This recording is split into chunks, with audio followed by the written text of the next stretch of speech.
Ladies and gentlemen, you are looking live at Verona Area High School as we get set for one of the best rivalries in the Madison area. The Verona Wildcats, 4th ranked in the state, looking to remain undefeated on the year and continue their long winning streak in Big 8 conference play as they welcome in their rival, the Middleton Cardinals. 3-2 on the season, looking for a signature victory as a squad full of many juniors that are big playmakers on this team looking to upset Verona and take away the unbeaten season. One of the best rivalries we'll get all season. Middleton and Verona starts now on Zimbrick Honda's presentation of PrepMania.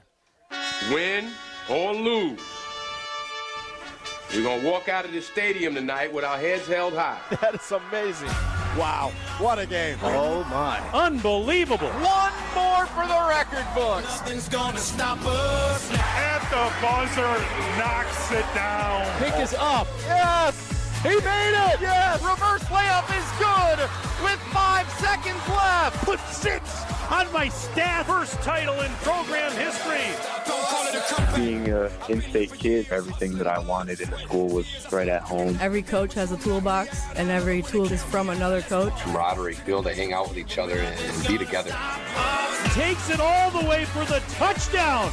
Led by a future Badger. I'm very excited for this kid because he is brilliant. What an absolute javelin toss. He's going to throw a jump pass and complete it for the 2-point conversion to Hawk. I mean, we can see a lot of offense. Put the exclamation point on it. At the buzzer. Wow. It's good. Oh, my goodness.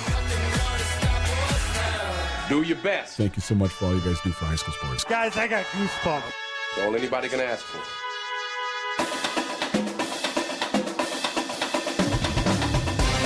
The biggest games, the most compelling stories, the area's best high school sports coverage. This is Zimbrick Honda's presentation of PrepMania on 100.5 ESPN, the ESPN app, and Wisconsin On Demand.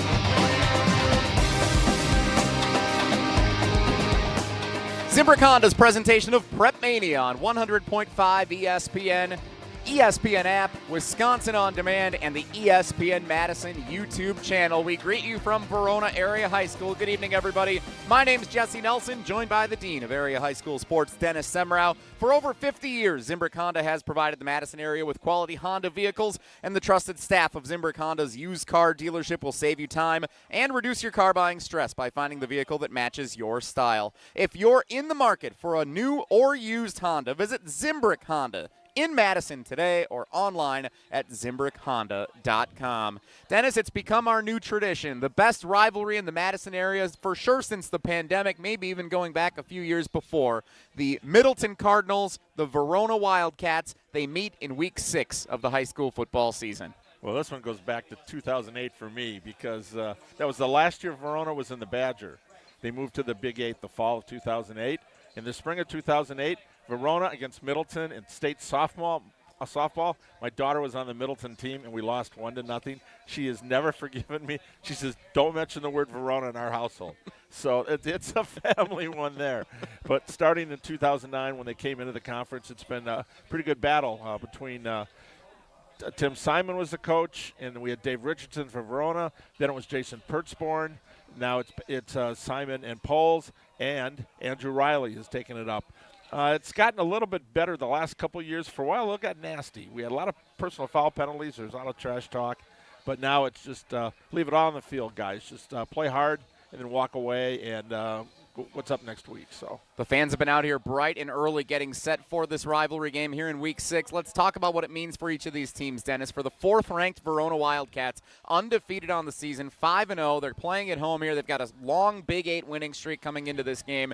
They have their eyes not just set on another Big 8 title this year. They're thinking Camp Randall. First is pride. 18-game win streak in the conference. They want to keep that going. A win here most likely gives them the conference title because they've already beaten Memorial and Middleton, which would be the top 2 challengers. Number 1 seed in the playoffs. You'd love to have that, especially probably going to end up playing a Classic A team, and you'd rather have them on your turf than have to drive over to the Milwaukee area for it. And another is it's been a while. They've made 23 playoff appearances. They were the runners-up in 2008. But the last time they were in the state semifinals was 2011, so 13 years ago, long before most of these guys even were thinking about football. So there's a lot of history. They want to, a lot of things they want to, set. Winning streaks, another conference title. They've won back-to-back unbeatens. They want to make the three-peat. And for the juniors, they've never lost a conference title. The seniors didn't win one their freshman year, but there's a lot of pride in the fact that it's here. And the last 3 games, Verona has won by an average of 5 points. Last year, they held off a late Middleton rally after starting out 21-0 early. Then in the playoffs, 28-26, Middleton misses a 2-point. Hey, there's 6.5 minutes left, right? Verona ran the clock out. Ran it out in level 2 of the playoffs. Let's talk about Middleton. Dennis, 3-2 on the season this year. They were 8-1 in the regular season last year. The only loss was to Verona, and then Verona bounced them in level 2 of the playoffs as well. Losses early this season against Bayport and Madison Memorial. They actually started 1-2, but they've won 2 straight against the Janesville schools entering play here tonight. This is their last major test of the regular season. What are the Cardinals hoping not only to find about themselves here tonight in this game, but what are they going to try and do to defeat their rival, the Verona Wildcats? They need to run the football. That's one thing they have not been able to do so far this year. Coming into this game, they're averaging only 50 yards a game rushing. They've had running backs do that in the first half of games. And that they've been able to put the ball in the air a lot. I think Joey Pasaglia has had an awesome year, junior quarterback. Right now he leads the state in touchdown passes with 21. He's 5th in passing yardage. So they've been able to put the ball up in the air. But they have not seen a pass defense like Verona has tonight. And how have we gotten this far into the broadcast and not mentioned big play Trey, triple threat Trey, whatever you want to call him, the Tennessee commit Trey Poteet. He does it on offense, he does it on defense, he does it on special teams for the Verona Wildcats. Yeah, 3 touchdowns receiving. He's got a touchdown rushing, averaging, over 11 yards a carry. He has 3 interceptions, and he's returned 2 punts for touchdowns. The interesting matchup will be him and Troy Teff, who's an all-state wide receiver for Middleton. Teff is also the backup quarterback, so you could see number 1 in the backfield. That's a special package they have.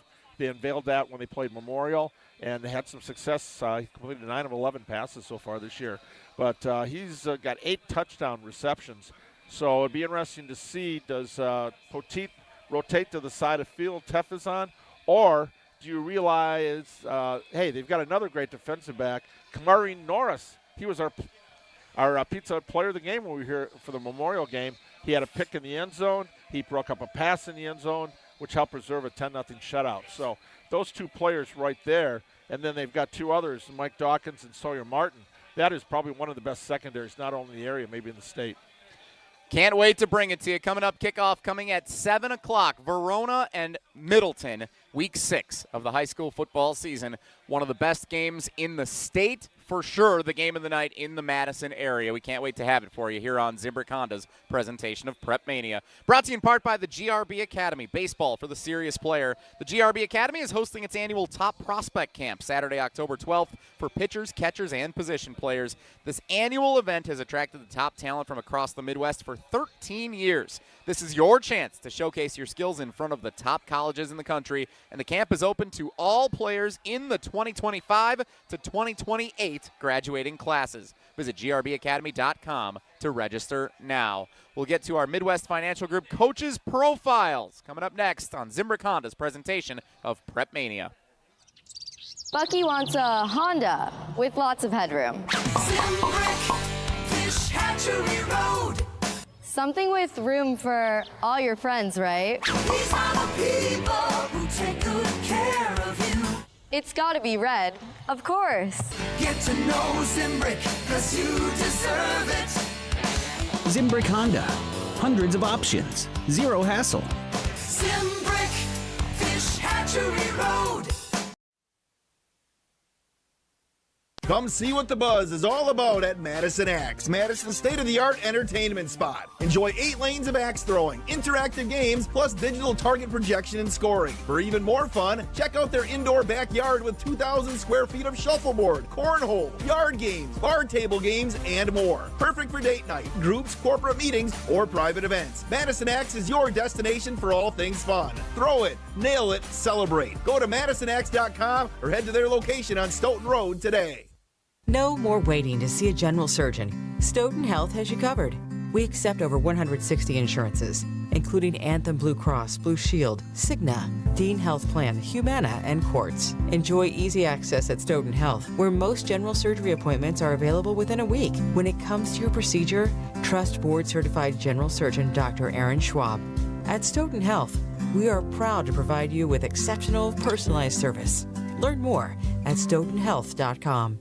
The team at Midwest Financial Group are values-based financial specialists that cover a full-service financial solutions. This local independent firm is dedicated to helping people achieve their financial, tax, and insurance goals for over 30 years. Visit mfgteam.com to learn more about how Midwest Financial Group can help set your future up for success. That's mfgteam.com. Securities and advisory services offered through Commonwealth Financial Network, FINRA/SIPC, a registered investment advisor. Tax planning and fixed insurances are separate from and not offered through Commonwealth.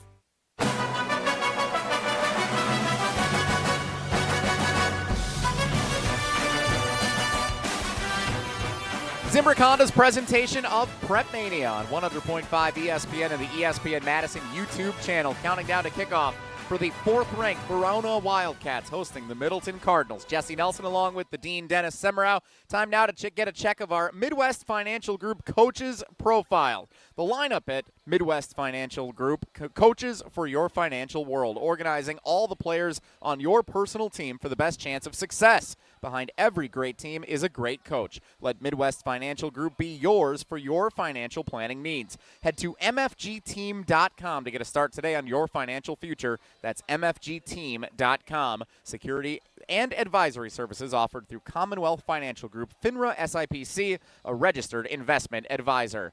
Dennis, in week 1, when we had Middleton and Bayport, we profiled co-head coach Tim Simon. So tonight, what can you tell us about Joe Poles, the other co-head coach here at the Middleton Cardinals? Well, Tim started here at Middleton in 1991. Joe's a relative newcomer. He's been at the school a few years. Just his second year as the co-head coach. He's the team's offensive line coach. He's got a son on the team and another one coming up. His main goal is he wanted to coach both his kids, so they had to kind of coerce him into being the co-coach. He'd rather just work with the linemen. That's the kind of guy he is. Great teacher there. And a couple other ones on the staff. They had track coach Chad Clyforth is on is one of the coaches, and Ryan Groy, a 2009 Middleton grad, played 54 games at O-line for the Badgers and played in the NFL. He's also part of the staff. So you've got a lot of other Cardinals on the staff, but Joe is he's kind of behind the scenes, and I know for the newspaper we're trying to get him a few more interviews. Tim has been the main guy, so we're trying to work him a little bit in there, get him comfortable. It's very kind of you. Get him comfortable, and then we'll have a lot more to say about him in the next couple of years, I'm sure. And how about in his 3rd season at the helm for the Verona Wildcats, Andrew Riley? He has this machine churning at Verona. Well, 23-4 record so far. He's got back-to-back Big 8 titles. He's in his 9th year as a physical education teacher and health teacher at Verona High School. Began his career at Country View Elementary. He's also coached basketball and baseball in sub-varsity levels. And now he's also the co-coordinator for the Strength and Fitness Center, along with Lexi Richardson, who's the girls basketball coach. He's also a member of the Grading for Equity team at Verona. And he's a West Allis Hale grad, about six blocks from where I grew up in West Allis. So, and University of Wisconsin grad. He did his teaching, like I said, at Country View before getting a full-time gig at Verona, and a very big addition to not only Verona but the Big 8. Your coaches' profiles brought to you by Midwest Financial Group. Going to be a good one tonight. Middleton and 4th-ranked Verona coming your way on Zimbrick Honda's presentation of PrepMania. At halftime tonight, we'll hear from this week's UW Credit Union Student Athlete of the Week. For over 90 years, UW Credit Union has helped Wisconsinites achieve their financial goals at every stage of life, offering great rates for greater possibilities. Join today at uwcu.org. UW Credit Union, proud to support all the area's student athletes. Make sure to listen every week to hear the UW Credit Union Student Athlete of the Week. Maddie Wilcox of Middleton High School going to be featured at halftime of tonight's broadcast between the Middleton Cardinals and the 4th-ranked Verona Wildcats. We count down more to kickoff. Coming up next, we'll take a closer look at this week's matchup on Zimbrick Honda's presentation of PrepMania. When life takes an unexpected turn, turn to Pemberton Personal Injury Law Firm. Pemberton's client-centered approach ensures that you're treated with respect, care, and compassion. Never just another case. With offices in Madison and Baraboo, Pemberton has the experience to secure the justice and compensation you deserve. Serving clients statewide, there are no fees until you win. Trust a firm that treats you like family. Visit Pemberton Personal Injury Law at pembertonpi.com. Daniels Construction is a proud employee and family-owned business serving South Central Wisconsin for 71 years. Want to join the team at an award-winning, self-performing contractor that's committed to quality and excellence in every project? They offer multi-trade career opportunities with on-the-job paid training and career growth opportunities. Whether you're looking to start a new project or a new career, Daniels Construction is building better futures, people, and communities. Visit daniels-co.com to learn more. UW Credit Union presents the PrepMania Student Athlete of the Week, supporting local student athletes as they grow on the field, in the classroom, and in the community. UW Credit Union is here for every you. Learn more at uwcu.org. Hi, this is Dennis Semrau from Zimbrick Honda's presentation of PrepMania here on 100.5 ESPN.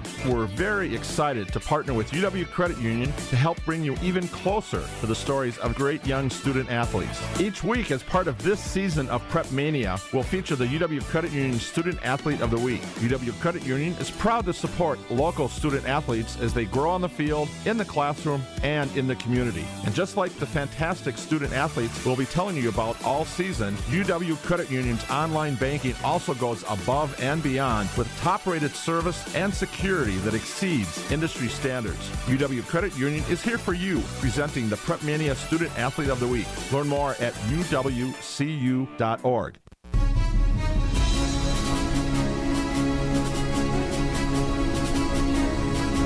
Zimbrick Honda's presentation of PrepMania, 100.5 ESPN and the ESPN Madison YouTube channel. Jesse Nelson and the Dean, Dennis Semrau, as we get set for Middleton and fourth-ranked Verona. The Cardinals 3-2 on the season.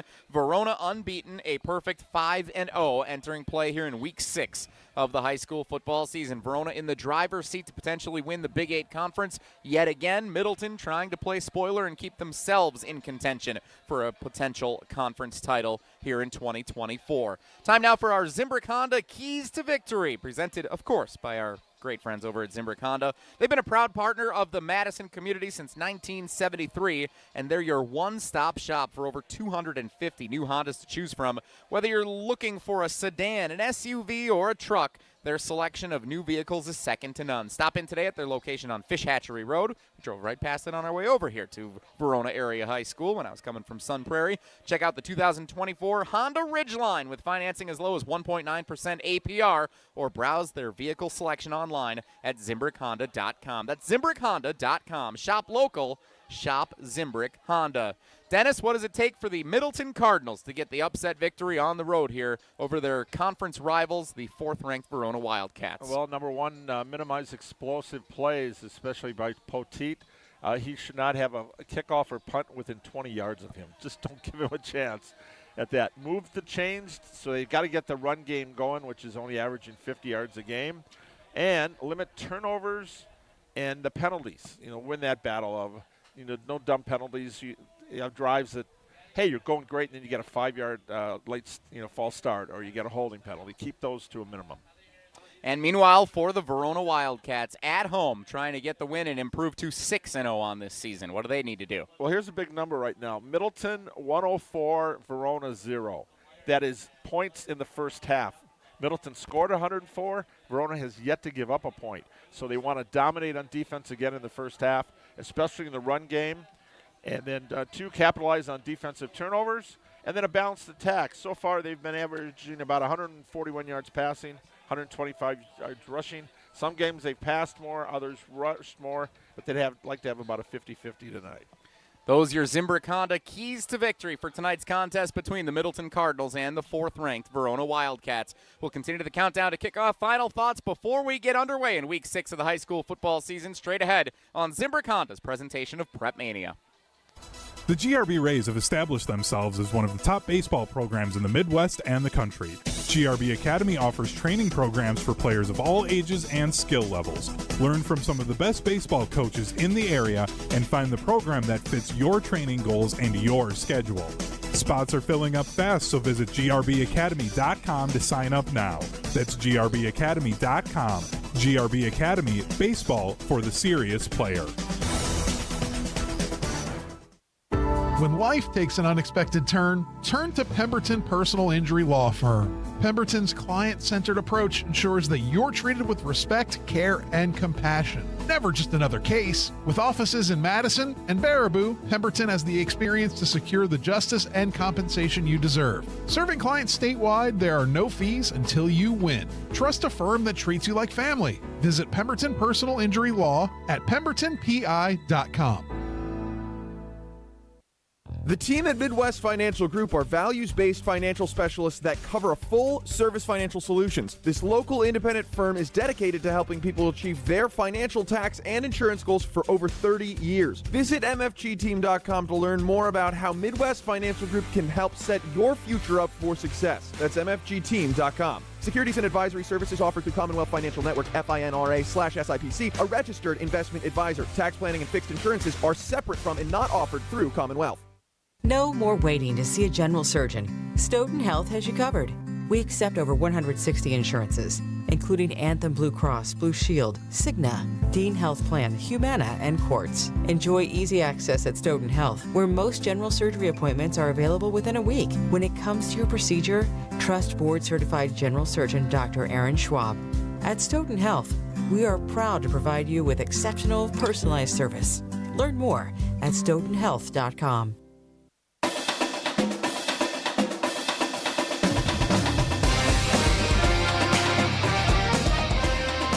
Jesse Nelson and the Dean Dennis Semrau on Zimbrick Honda's presentation of PrepMania, Week 6 of the high school football season. The 3-2 Middleton Cardinals and the 4th-ranked Verona Wildcats. The teams being introduced here at Verona Area High School. Great crowd on hand. A windy evening, as you can see the flags at midfield on our ESPN Madison live video YouTube stream. It is blowing left to right, and Dennis, that may be a significant factor in tonight's contest. Yeah, both teams have field goal kickers, but I'm not sure how far they're going to go out tonight. The big one will be the kickoffs. Be able to put the ball in the end zone, make a team start at the 20. And like I said, for Verona, got to keep the ball away from Poteet. A couple of other great games going on in the area tonight, including in the Capital Conference. Lake Mills and Lodi going at it tonight. Lake Mills back-to-back weeks. They get Lodi and then Columbus next week. We'll keep tabs on some of the other games going on around the area tonight, but this is the big one as the sparklers go off right in front of us and the Verona Wildcats come charging out onto their home field, unbeaten on the season. 5-0, 4th ranked in the state in the ESPN Wisconsin Media Poll Large Division. Dennis, the Wildcats are on a mission, and this would be a signature victory once again over their rival if they can get it tonight. Yeah, I mean, you're riding high. This is a game the coaches should not have to get you up for. The rivalry alone will do it.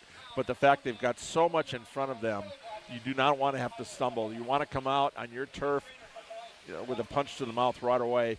Not a punch, really, but, you get the point. Offensively or defensively, make a statement right away. Find out how the best football teams in the state stack up with one another every week. Join us on the ESPN Madison YouTube channel every Tuesday at 12:30 for the ESPN Wisconsin Media Poll Rankings Reveal Show. Each week, we reveal how voters from around the state rank the top 10 teams in the large and small divisions from all around Wisconsin. The ESPN Wisconsin Media Poll Rankings Reveal Show every Tuesday at 12:30, streaming live and free on the ESPN Madison YouTube channel. Yeah, it's a lot of fun. I love that. It is fun revealing those teams each and every week, and there's been a lot of movement, especially in Division I. Who knows, Verona sitting at number 4 may have a chance by the time this season's all said and done to move up even further. This win would go a long way for them. Middleton wants to spoil it. Middleton, Verona, rivalry in the Big 8. Straight ahead on Zimbrick Honda's presentation of PrepMania. Bucky wants a Honda with lots of headroom. Zimbrick, Fish Hatchery Road. Something with room for all your friends, right? These are the people who take good care of you. It's gotta be red, of course. Get to know Zimbrick, 'cause you deserve it. Zimbrick Honda. Hundreds of options. Zero hassle. Zimbrick, Fish Hatchery Road. Introducing Pizza Hut's new Tavern-style pizza, an upgrade to their classic crispy thin crust. Cut into 16 snackable squares and loaded to the edge with bold, flavorful toppings. Try one of their 4 new signature recipes: the spicy chicken sausage, the pesto margarita, the double pepperoni, or the ultimate. Because for a limited time, you can get any large specialty Tavern-style pizza for only $12. Go thinner, go crispier, go bolder with Pizza Hut's new Tavern-style crust. Order online today at pizzahut.com. No one out-pizzas the Hut. Come see what the buzz is all about at Madison Axe, Madison's state-of-the-art entertainment spot. Enjoy 8 lanes of axe throwing, interactive games, plus digital target projection and scoring. For even more fun, check out their indoor backyard with 2,000 square feet of shuffleboard, cornhole, yard games, bar table games, and more. Perfect for date night, groups, corporate meetings, or private events. Madison Axe is your destination for all things fun. Throw it, nail it, celebrate. Go to MadisonAxe.com or head to their location on Stoughton Road today. The GRB Rays have established themselves as one of the top baseball programs in the Midwest and the country. GRB Academy offers training programs for players of all ages and skill levels. Learn from some of the best baseball coaches in the area and find the program that fits your training goals and your schedule. Spots are filling up fast, so visit grbacademy.com to sign up now. That's grbacademy.com. GRB Academy, baseball for the serious player.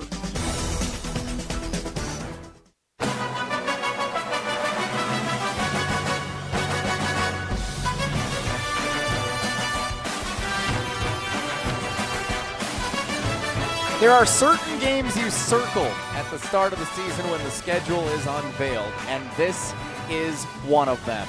Jesse Nelson, Dennis Semrau, Zimbrick Honda's presentation of PrepMania. We welcome you back to Verona Area High School for the start of Week 6 of the high school football season. The 3-2 Middleton Cardinals, 2-1 in Big 8 conference play, squaring off with their rival, the unbeaten 4th-ranked 5-0 Verona Wildcats. Dennis Semrau, going to be a fun contest tonight. The Verona Wildcats in their home black uniforms, orange letters and numbers with a white trim.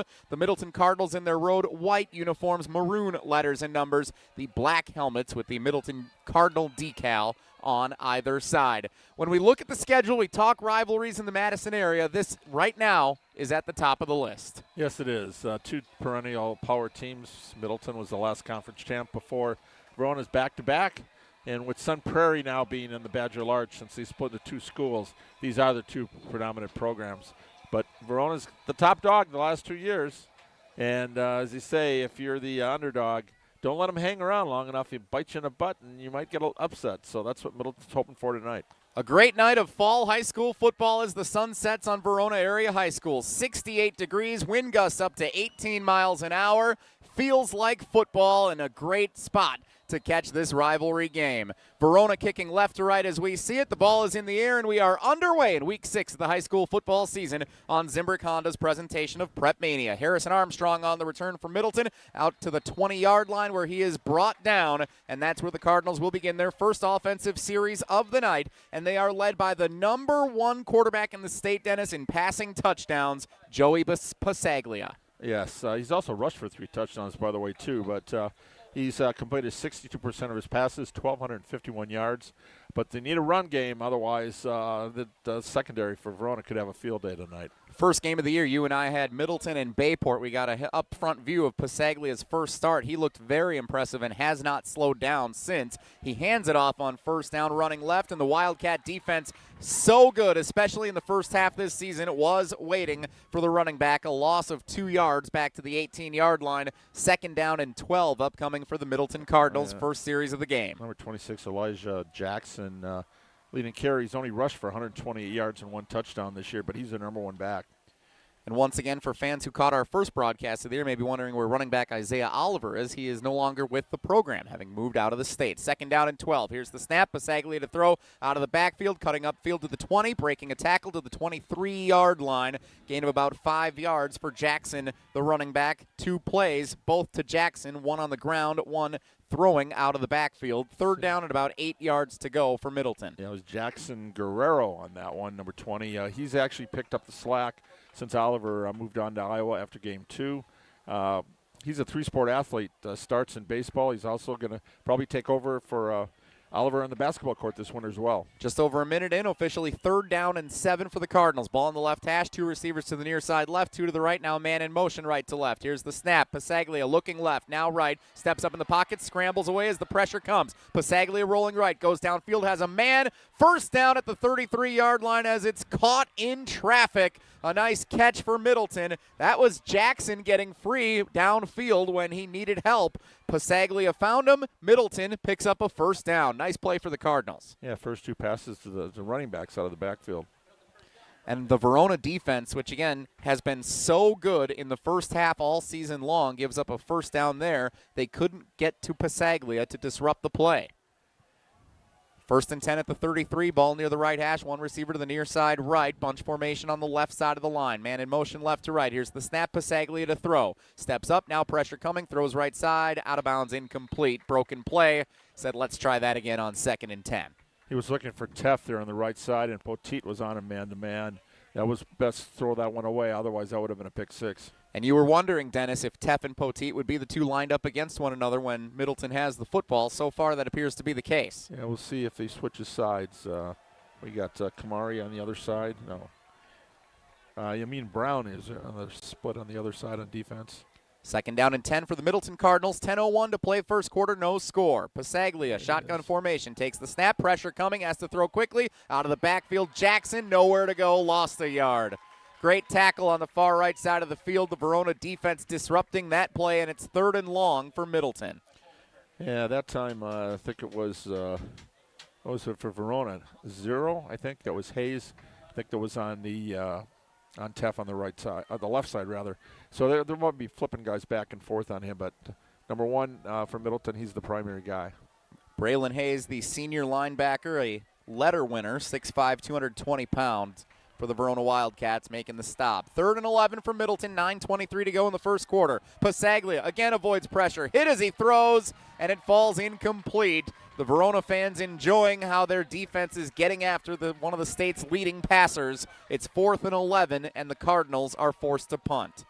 Yeah, that was Rowan Boniface, I believe the left defensive end there with the pressure, and made him throw the ball. That actually could have been close to being a fumble if you been there just a little bit sooner. So out to punt for Middleton is the wide receiver Dennis mentioned a couple of plays ago. Jackson Guerrero averages 36 yards a punt. Let's see if he kicks it to Trey Poteet. He's going to send it down the middle of the field. Poteet on a bounce. Now he's going to let it roll. That's the smart play. And Middleton will down it back inside the 41-yard line of Verona. Still pretty good starting field position as the Wildcats come out for their first offensive series of the night. No score, 9:05 to play in the first quarter. And Dennis Semrau, it's senior quarterback Caleb Hallmark looking to lead Verona to a win in this rivalry game and keep the Wildcats unbeaten. Yeah, he's completing 63% of his passes right now, 689 yards, 12 touchdowns, 1 interception. He's taking very good care of the ball, and that'll be important tonight. Verona averages 31 points on offense this season, allowing just 4 on defense, which is a crazy number here in Week 6. Ball on the left hash, 2 receivers right, 1 to the near side left. Here's the snap, Hallmark. Handoff on the first play from scrimmage for Verona. Running right side, Austin Perez gets out past the 45-yard line, dragged down at the 46 for a gain of about 5 yards. Solid running effort by Perez, the junior, who has now over 200 yards on this season. 2nd down and 5 upcoming for Verona. He emerged at the last game last year in the playoffs against Sussex Hamilton at 94 yards. Graduating a couple of seniors last year, he's expected to step forward and probably get a little bit more production out of him as the season goes on. Austin Perez, Asher Grady, both a couple of running backs that see significant opportunities for Verona. First passing play is deflected at the line of scrimmage and falls incomplete. Hallmark was looking right the entire time, and it's a great play by the Middleton defensive front, getting the hands up to knock it down. Sets up 3rd and 5 for the Wildcats. They're going to get a lot of pressure. Reed Falk at defensive end. He was 5th at state last year, 190 pounds wrestler. And then on the other side, you got Torrin Petaway, UW recruit. Missed the first couple of games, but since he's come back, he's got 6 tackles for loss, so putting a lot of pressure on. And then you got Burke's up the middle at 344 pounds. That's a formidable front three. 8:24 to go, first quarter, no score. Verona football, first series of the game for the Wildcat offense. 3rd and 5 on the right hash. Here's the snap, looking right, that way the entire time. Pass to Poteet is incomplete.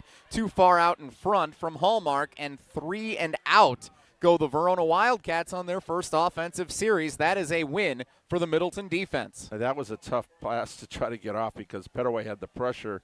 He's 6'5", 284. He's got that long reach there, like a pterodactyl, right? You know, the dinosaur.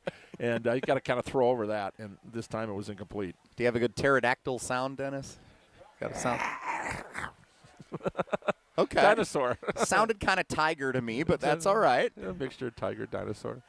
Yamin Brown will do the punting with the wind behind him, so we'll see how they use that to their advantage. It's up in the air and lands at the 10-yard line, and like a 9-iron falls flat right there. The Wildcats down it at the 10. Middleton's offense comes out, no score. 8:09 to play in the first quarter here on Zimbrick Honda's presentation of PrepMania. Zimbrick Honda, been a part of the Madison community since 1973. Their customer service is second to none, and you can experience it for yourself at 2 convenient Madison service locations on Fish Hatchery Road and Grand Canyon Drive. From simple maintenance to expert repairs, Honda-certified technicians handle it all. Need new tires? For a limited time at Zimbrick Honda, you can buy 3 tires and get the 4th for how much?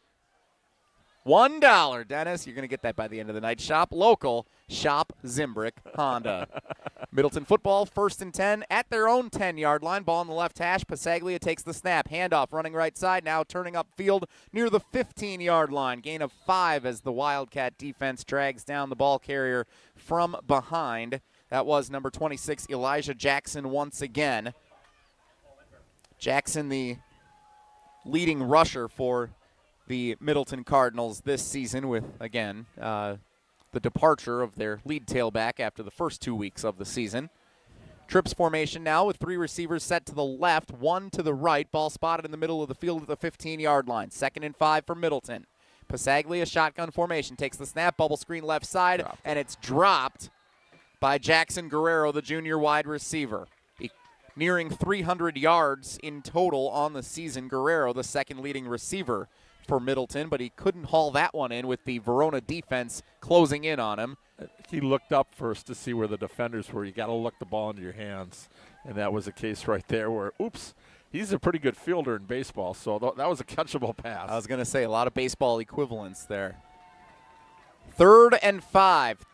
Same formation, but flipped. Trips receivers to the right. Pasaglia, shotgun, takes the snap, steps up, wants to go left, one-on-one. Has a man up the left sideline. It's caught. Dragged down near midfield. Chase Rogers over the shoulder. A fantastic catch. A flag is out as well. I think that's going to go against the Wildcats. What a play. Big play, Middleton. Moving the ball up near midfield of Verona on 3rd and 5. And with Oliver gone, Rogers has really stepped up as a receiver. Had a couple of nice long ones against Memorial. And tell you, averaging 20 yards a catch coming into this one.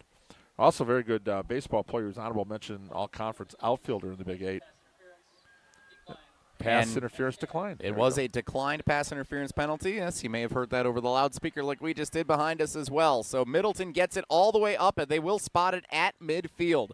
Big play, 35 yards for the Cardinals on that connection from Pasaglia to Rogers.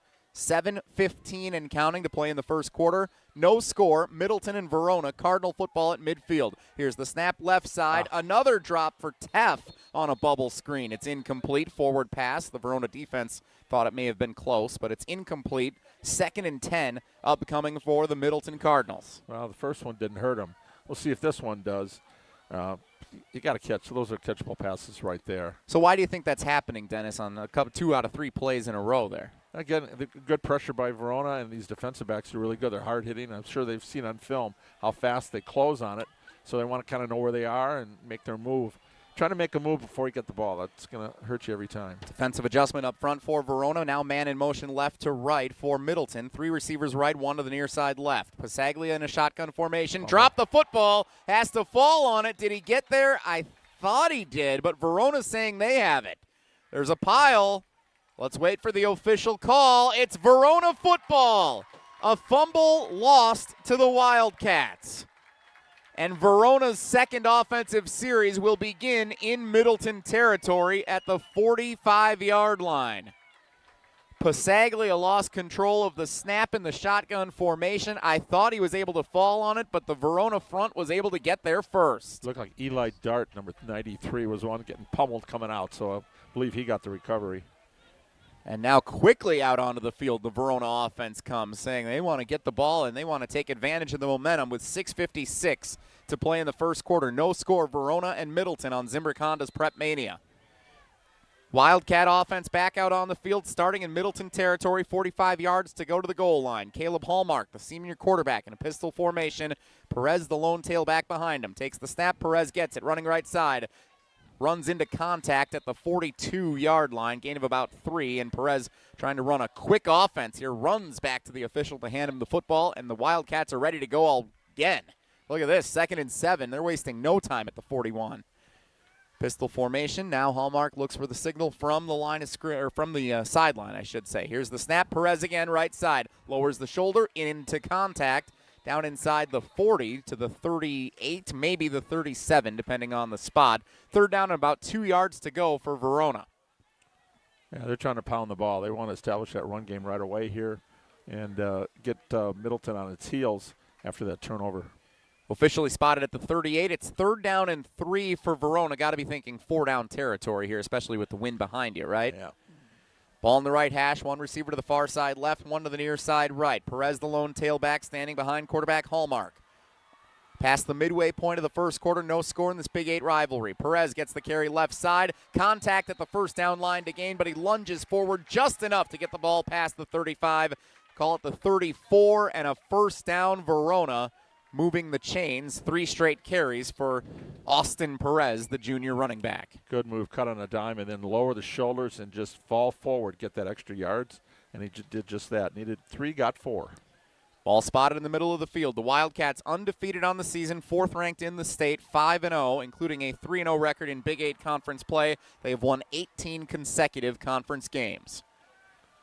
8 men in the box here for Middleton. They know if Verona's trying to run the ball, and they're doing their best to stop it. So let's see if Verona tries to go over the top then with the wind at their backs. Pistol formation. Hallmark takes the snap, steps back, wants to throw, goes right side into double coverage, and too far out in front of the intended receiver. Up the far right side, Aiden Chapman, the senior, has 18 catches for 209 yards and 5 scores on the season. Could not haul that in. It would have been a tough catch on the right sideline, so it's incomplete, setting up 2nd and 10 for Verona with 5:11 to go in the first quarter. And wind kind of coming across the field there, too. Quarterback got to adjust, receiver has to adjust, but good coverage here by Middleton. 2nd down and 10 yards to go for the Wildcats. 5:11 to play in the first quarter. Here's the snap to Trey Poteet, and there he goes. First time we're calling his name for an offensive move. Trey Poteet, the Tennessee commit, able to pick up about 8 yards down inside the 30 near the 26. 3rd and 2. Trey Poteet. We'll see what kind of show he puts on for the rest of the night. We called his name on defense. Hasn't done anything yet on special teams. And there he was with his first direct snap carry for 8 yards on offense. Yeah, Wildcat looked in the backfield. There he was. She knew where they were going with it. Officially call it 7. 3rd and 3 for Verona. Line to gain is the 24. Here's the snap. Again, Poteet running right side. Turns upfield. 1st down. I think he got it. On a flag. Is that a flag that came out? Yes, it is. So as it stands, it's a Verona 1st down. But let's check the flag. It is holding on Verona, so bring it back. Poteet unable to pick up the 1st down because of the penalty.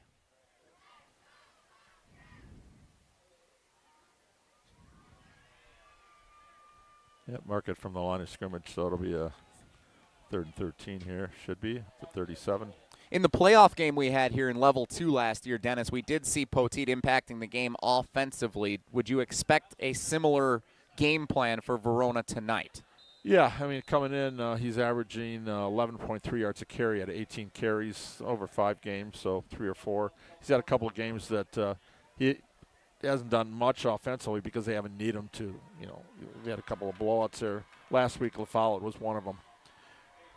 3rd down and 13. Ball on the right hash. Here's the snap. Hallmark to throw. Middle of the field. Is that intercepted? Yeah. Laying on the ground? Yes, it was. What a play by the Middleton defense. Laying on the ground, Oliver Wenning, the junior, was able to still come up with the interception. And a turnover forced by the Cardinals. Middleton gets the ball back at their own 21. Well, they've started at the 45 of Middleton and their own 41, and nothing for Verona here offensively. Big play. That's Wenning's second interception, one of the co-captains. He made the junior Olympic team recently for lacrosse, part of that state championship lacrosse team. Good pair of hands right there. So Middleton gets it back. No score, 4:10 to go in the first quarter. The first big play on defense for Middleton tonight. And they respond with an Elijah Jackson carry, trying to find room on the near left side. He only got back to the line of scrimmage maybe a yard forward. Yeah, it looks like they'll give him a gain of 1 out to the 22. 2nd down and 9 upcoming for the Middleton Cardinal offense. Both teams trying to run the ball, not having a lot of success here. Maybe a few yards here or there, but now it's a lot of back and forth feeling each other out. So I didn't expect to see many points in the first quarter here. Could have a lot more, I think, in the second quarter once they got each other figured out. 1 turnover apiece here in the first quarter. Middleton football now on 2nd and 9. Pasaglia to throw to the left sideline. It is caught. That's Chase Rogers again catching it. Sets up a 3rd down and about 5 yards to go. They'll spot him at the, looks like the 27-yard line. So 3rd and 4 for Middleton. 3:10 and counting to play in the first quarter. No score. Middleton and 4th-ranked Verona here on Zimbrick Honda's PrepMania. Jesse Nelson, Dennis Semrau, we thank you joining us not only on the radio but also on the ESPN Madison YouTube channel tonight. Remember to subscribe so you can catch all the area's best high school football games all season long. Wanakee, Sun Prairie East next week. Here's the snap. Pasaglia fakes the give, rolling right, pressure coming, middle of the field, caught.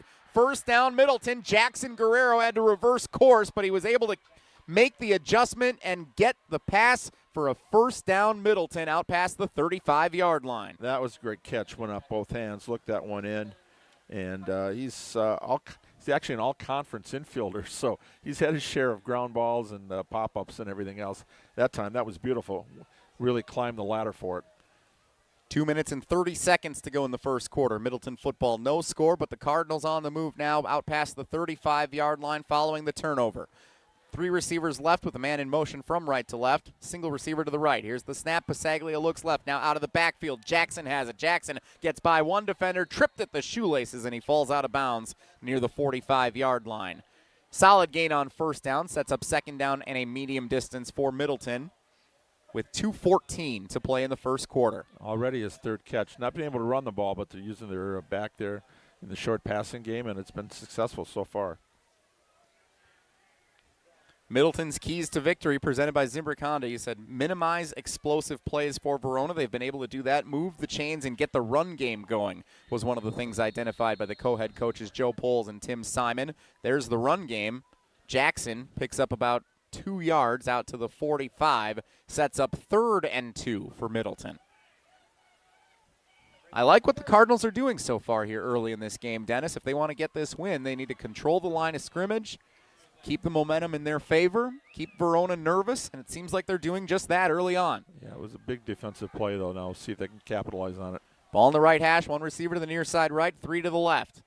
Shotgun formation, Pasaglia takes it, pressure coming. Pasaglia rolls left, looking downfield, looking, now steps backwards, scrambling back, throws across his body, across the field, and it's caught by Troy Teff, who scrambles for a 1st down. I don't know how Teff came all the way back behind the line of scrimmage. He threw across the field into the wind. I think he actually caught it behind the original line of scrimmage, but he was able to get forward and get the 1st down for Middleton. That's where your wide receiver saving the quarterback's behind, as you could say on that one. He knew he was in trouble, came right back to the ball, and he was wide open there on the sideline. And Teff able to break it into Verona territory to the 48-yard line. 1st down Middleton with 1:25 to go in the first quarter. Another 3rd down conversion for the Cardinals. Ball on the right hash.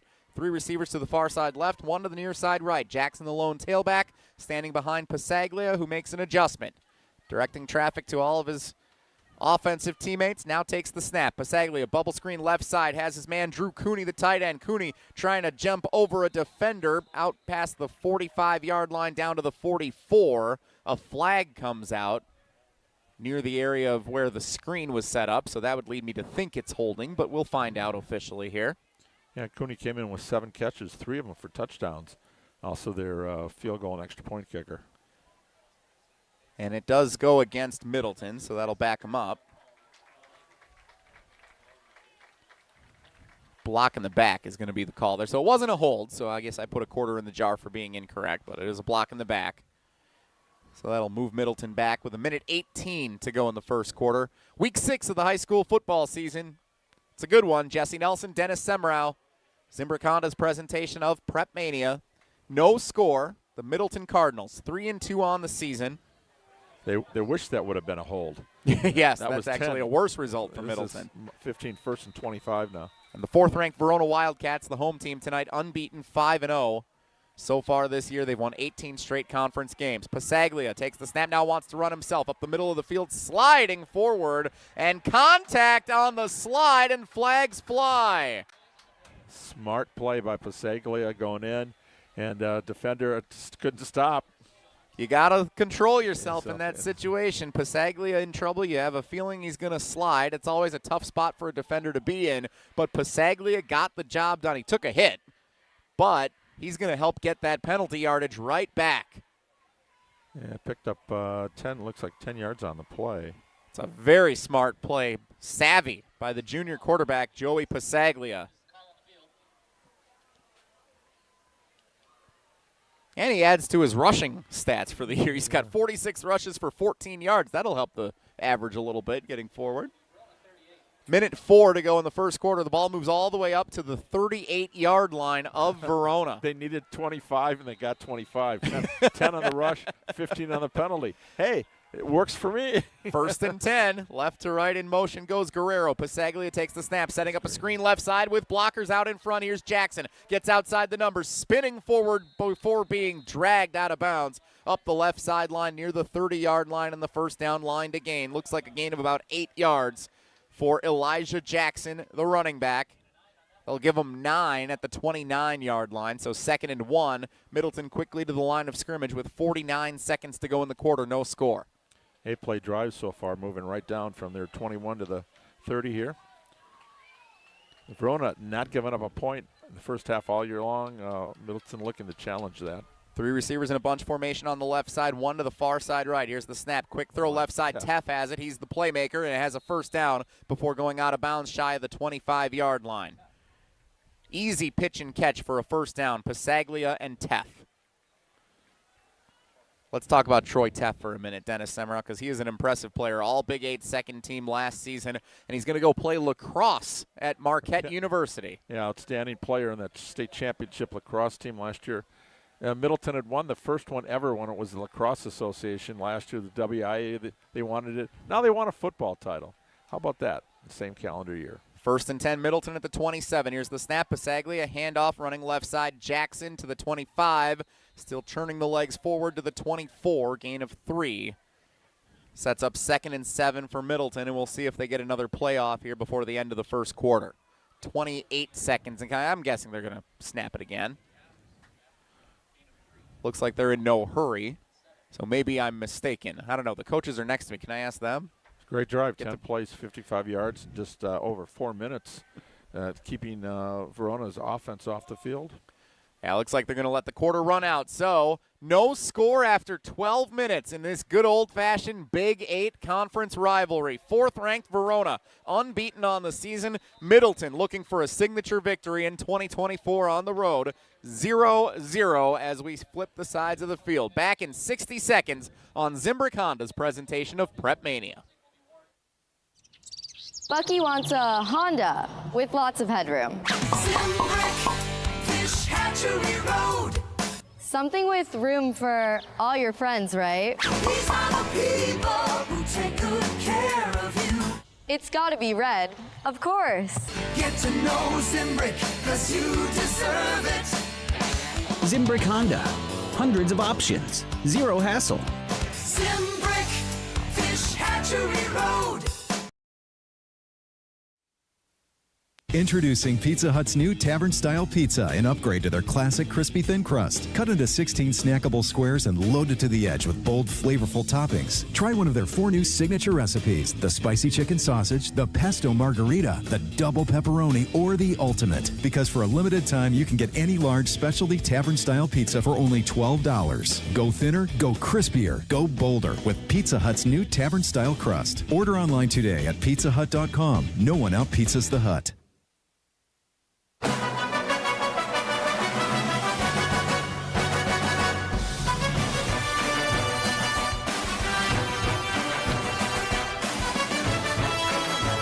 Jesse Nelson, Dennis Semrau, Zimbrick Honda's presentation of PrepMania on 100.5 ESPN and the ESPN Madison YouTube channel. Special shout out to our producers tonight, Ryan Wollersheim back in the Everlight Solar Studio at ESPN Madison. Video producers on site here at Verona Area High School, Hunter Vaughn and Chrissy Birdsall helping us out tonight, bringing you the action here on the YouTube channel and on 100.5 ESPN.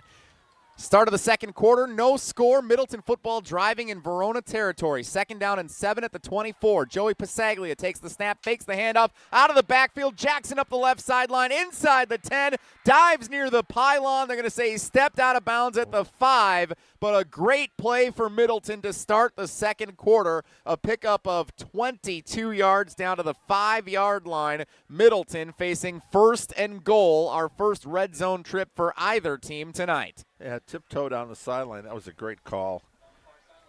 He got him out in the flat, and he's been throwing to Guerrero out there. That was the first time he got Jackson outside on the edge. Ball on the left hash, 1st and goal, Middleton. Pasaglia looking back to the coaching staff, awaiting some direction. Oh, they're waiting for a player to get out there with them. Okay, so late substitution for the Middleton offense. With 11:51 to go in the second quarter, no score yet in this game. Pasaglia, handoff left side, lowering the shoulder and diving forward to the 4-yard line. 2nd and goal for Middleton after a gain of 1. Long drive here. This is one of the best sustained drives Middleton's had all year.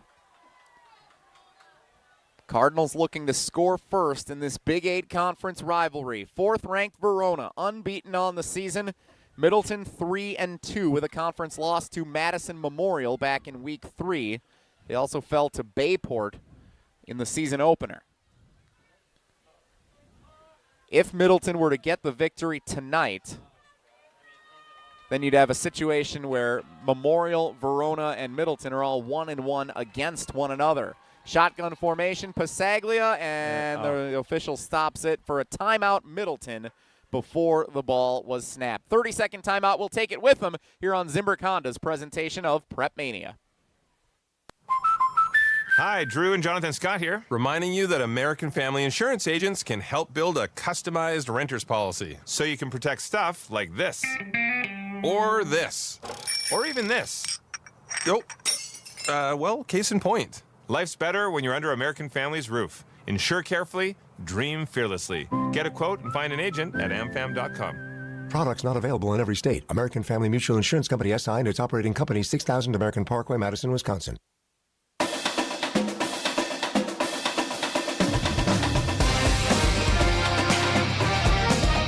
Out of the timeout, we'll see what the Middleton Cardinals draw up on 2nd down and goal at the 4-yard line on Zimbrick Honda's presentation of PrepMania. Brought to you in part by Stoughton Health, where they provide trusted care close to home. They're proud to support all of the area's student athletes and wish them all the best this season. From rehab to ortho care, Stoughton Health provides comfort and convenience locally. Visit stoughtonhealth.com to learn more. Shotgun formation, 3 receivers to the far side right, 1 to the near side left. Pasaglia takes the snap, rolls right, looking toward the end zone, fires to the right corner, too high. Incomplete, intended for his junior wide receiver, Jackson Guerrero, who was wide open at the pylon in the right corner. Tough play, a little bit of wind behind him. I was just going to mention that, Dennis. You wonder if the wind is playing a factor as the team flips sides. That was the first pass attempt outside of the dump-off out of the backfield. And if that wind impacted Pasaglia, throwing it a little too high, too strong. Yeah, it looked like it sailed a little bit on him. So now 3rd and goal at the 4. Dennis, do you think it's 4-down territory if they don't get it in? They got a good field goal kicker. I think they'll probably just want to get points on the board. Points at a premium so far tonight. We'll see if that becomes a factor. Here's the snap. Pasaglia fake the handoff, throws left corner of the end zone. One-hand grab, out of bounds, incomplete. Oh, my. That was also almost one of the most sensational plays we've seen this season. Was that Cooney over in the far corner? That was Drew Cooney. Beat double cover. Wow. Got behind the secondary. Oh. And the ref was right on it. He was right on the spot and waved it away right away. From our vantage point way back here, I thought he got a foot down, but the official right on it says Cooney was out of bounds. And now tough break for Cooney. He's got to turn around and try to kick this field goal. Drew Cooney looking for his first made field goal of the season. 20 yards. Good snap, good hold. It's blocked. Verona blocks the kick, and they're going to pick it up and start running back upfield up the right sideline to the 35-yard line. Big play on special teams by triple threat Trey Poteet. Look at that. Poteet comes away with it. No score. What we thought was a chip shot for Middleton results in a big special teams turnaround in momentum for the Verona Wildcats. Oh, that's incredible. I'm thinking when they're going there, this is pick six territory for a long ways. Ball hangs up, something happens. But Poteet, one more way he can impact the game. And they get it all the way out to the 34.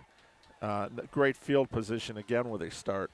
Yeah, nearly a fan. If the Cooney didn't get back and help with the protection there, we could have seen something big from Poteet. Now let's see what the Wildcats do with it. Hallmark is dragged down from behind, and if you're looking for a way to stop Verona's momentum, that's it for the Middleton defense. Great stand on first down, no gain, sets up 2nd and 10 for the Wildcats. Yeah, he had to scramble up the middle, and at least he got it back to the line of scrimmage.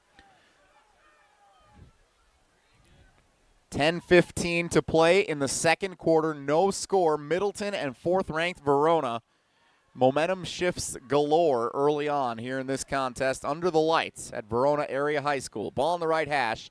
Adjustment at the line of scrimmage. 2 men come in motion from the right side to the left along the line. 2 receivers also to the far side left. Poteet takes the direct snap. Running left. Nowhere to go. Middleton's defense is there to stop him. Gain of maybe 1 out to the 35 if they give it to him. 3rd and 9 upcoming for the Verona Wildcats. Thinking Verona's kept that scoreless streak going here in the first half. That was a 15-play, 75-yard drive from Middleton. Ate up over 5 minutes and comes up, and all they end up with is a blocked field goal. That can take a lot out of you, but the defense so has responded. I'm sure the coaches on the sideline going, forget it, let's move on. We need to stop here, and so far so good. Ball near the middle of the field. 2 receivers right, 1 to the left. Hallmark's back in there at quarterback for the Wildcats on 3rd and 9. 9-10 to play in the second quarter. Here's the snap. Pressure coming. Hallmark delivers. Nearly picked over the middle of the field. That was a great pass block by the junior linebacker, Tyler Vogt, one of the captains of the Middleton defense. He may have had pick 6 on his mind if he was able to get it with his fingertips. Instead, here comes the punting unit for Verona. By the way, he's the catcher on the baseball team. Honorable mention all conference. If anybody can catch those, it should be the catcher, right? But he just knocked it out. It counted as a broken up play. That was beautiful defense, though, by Vogt. Also one of the co-captains on the team. Official scorer gives that a wild pitch as opposed to a pass ball. So 4th and 9, Verona will punt it away. And that's a great stop for the Middleton defense where momentum could have totally shifted in this game. Solid line drive kick. Dropped at the 30. Middleton able to pick it up. Returning left side. Harrison Armstrong turns it upfield. Spun forward near the 40. What we thought was going to be a disaster potentially for a moment for Middleton on the return ends up being a decent return of about 8 yards and good starting field position out at the 38. Well, they established a good drive on the last one. See if they can match that again. They've been able to hold the Verona, just the offense in check. 3 and out on the first one, 3 and out on this one, and they had 1 first down on their second possession. So 1 first down in 15 minutes. I'd say that's a pretty good effort for the Cardinals. 8 minutes, 54 seconds to go in the second quarter. What has been a fantastic defensive battle here early on in the Big 8 Conference. Week 6 of the high school football season, Verona and Middleton, the 4th-ranked Wildcats at home, trying to keep the undefeated season going. Middleton trying to spoil the party and contend for a Big 8 conference title. Joey Pasaglia, the quarterback, takes the snap, goes right out of the backfield. Elijah Jackson threw his hands incomplete. Looked like that play wasn't going to get too far anyway with 3 Verona defenders waiting for him. 2nd and 10 for Middleton. No, what did it was the defense. That was Braylon Hayes, 0, came in on the pressure, gets quarterback hurry on the play, right in the grill. That was more self-preservation. Get rid of it. 2nd down and 10 for the Middleton Cardinals. 3 remaining games this season against Madison East, La Follette, and West. This the chance for a signature win in 2024. Pasaglia, pressure coming, eludes it, but now he's going to be dropped back behind the 35-yard line. He got past the first defender that tried to get him at the shoestrings, but not the second, who was able to give him a big old bear hug and a loss of 5 yards. Yeah, looking at the team photo of the defense on that play. Nowhere to run, nowhere to hide, and just protect the football. Just don't lose it. He was able to hang on. 3rd and 15 for Middleton. Ball on the left hash. Line to gain is the 48-yard line. Trips receivers to the right, 1 to the near side left. Pasaglia in a shotgun formation. Let's see if Verona wants to come after him. Here's the snap. Pasaglia steps up. Nope. Going to go left side. Overshot his intended receiver, incomplete. Chase Rogers.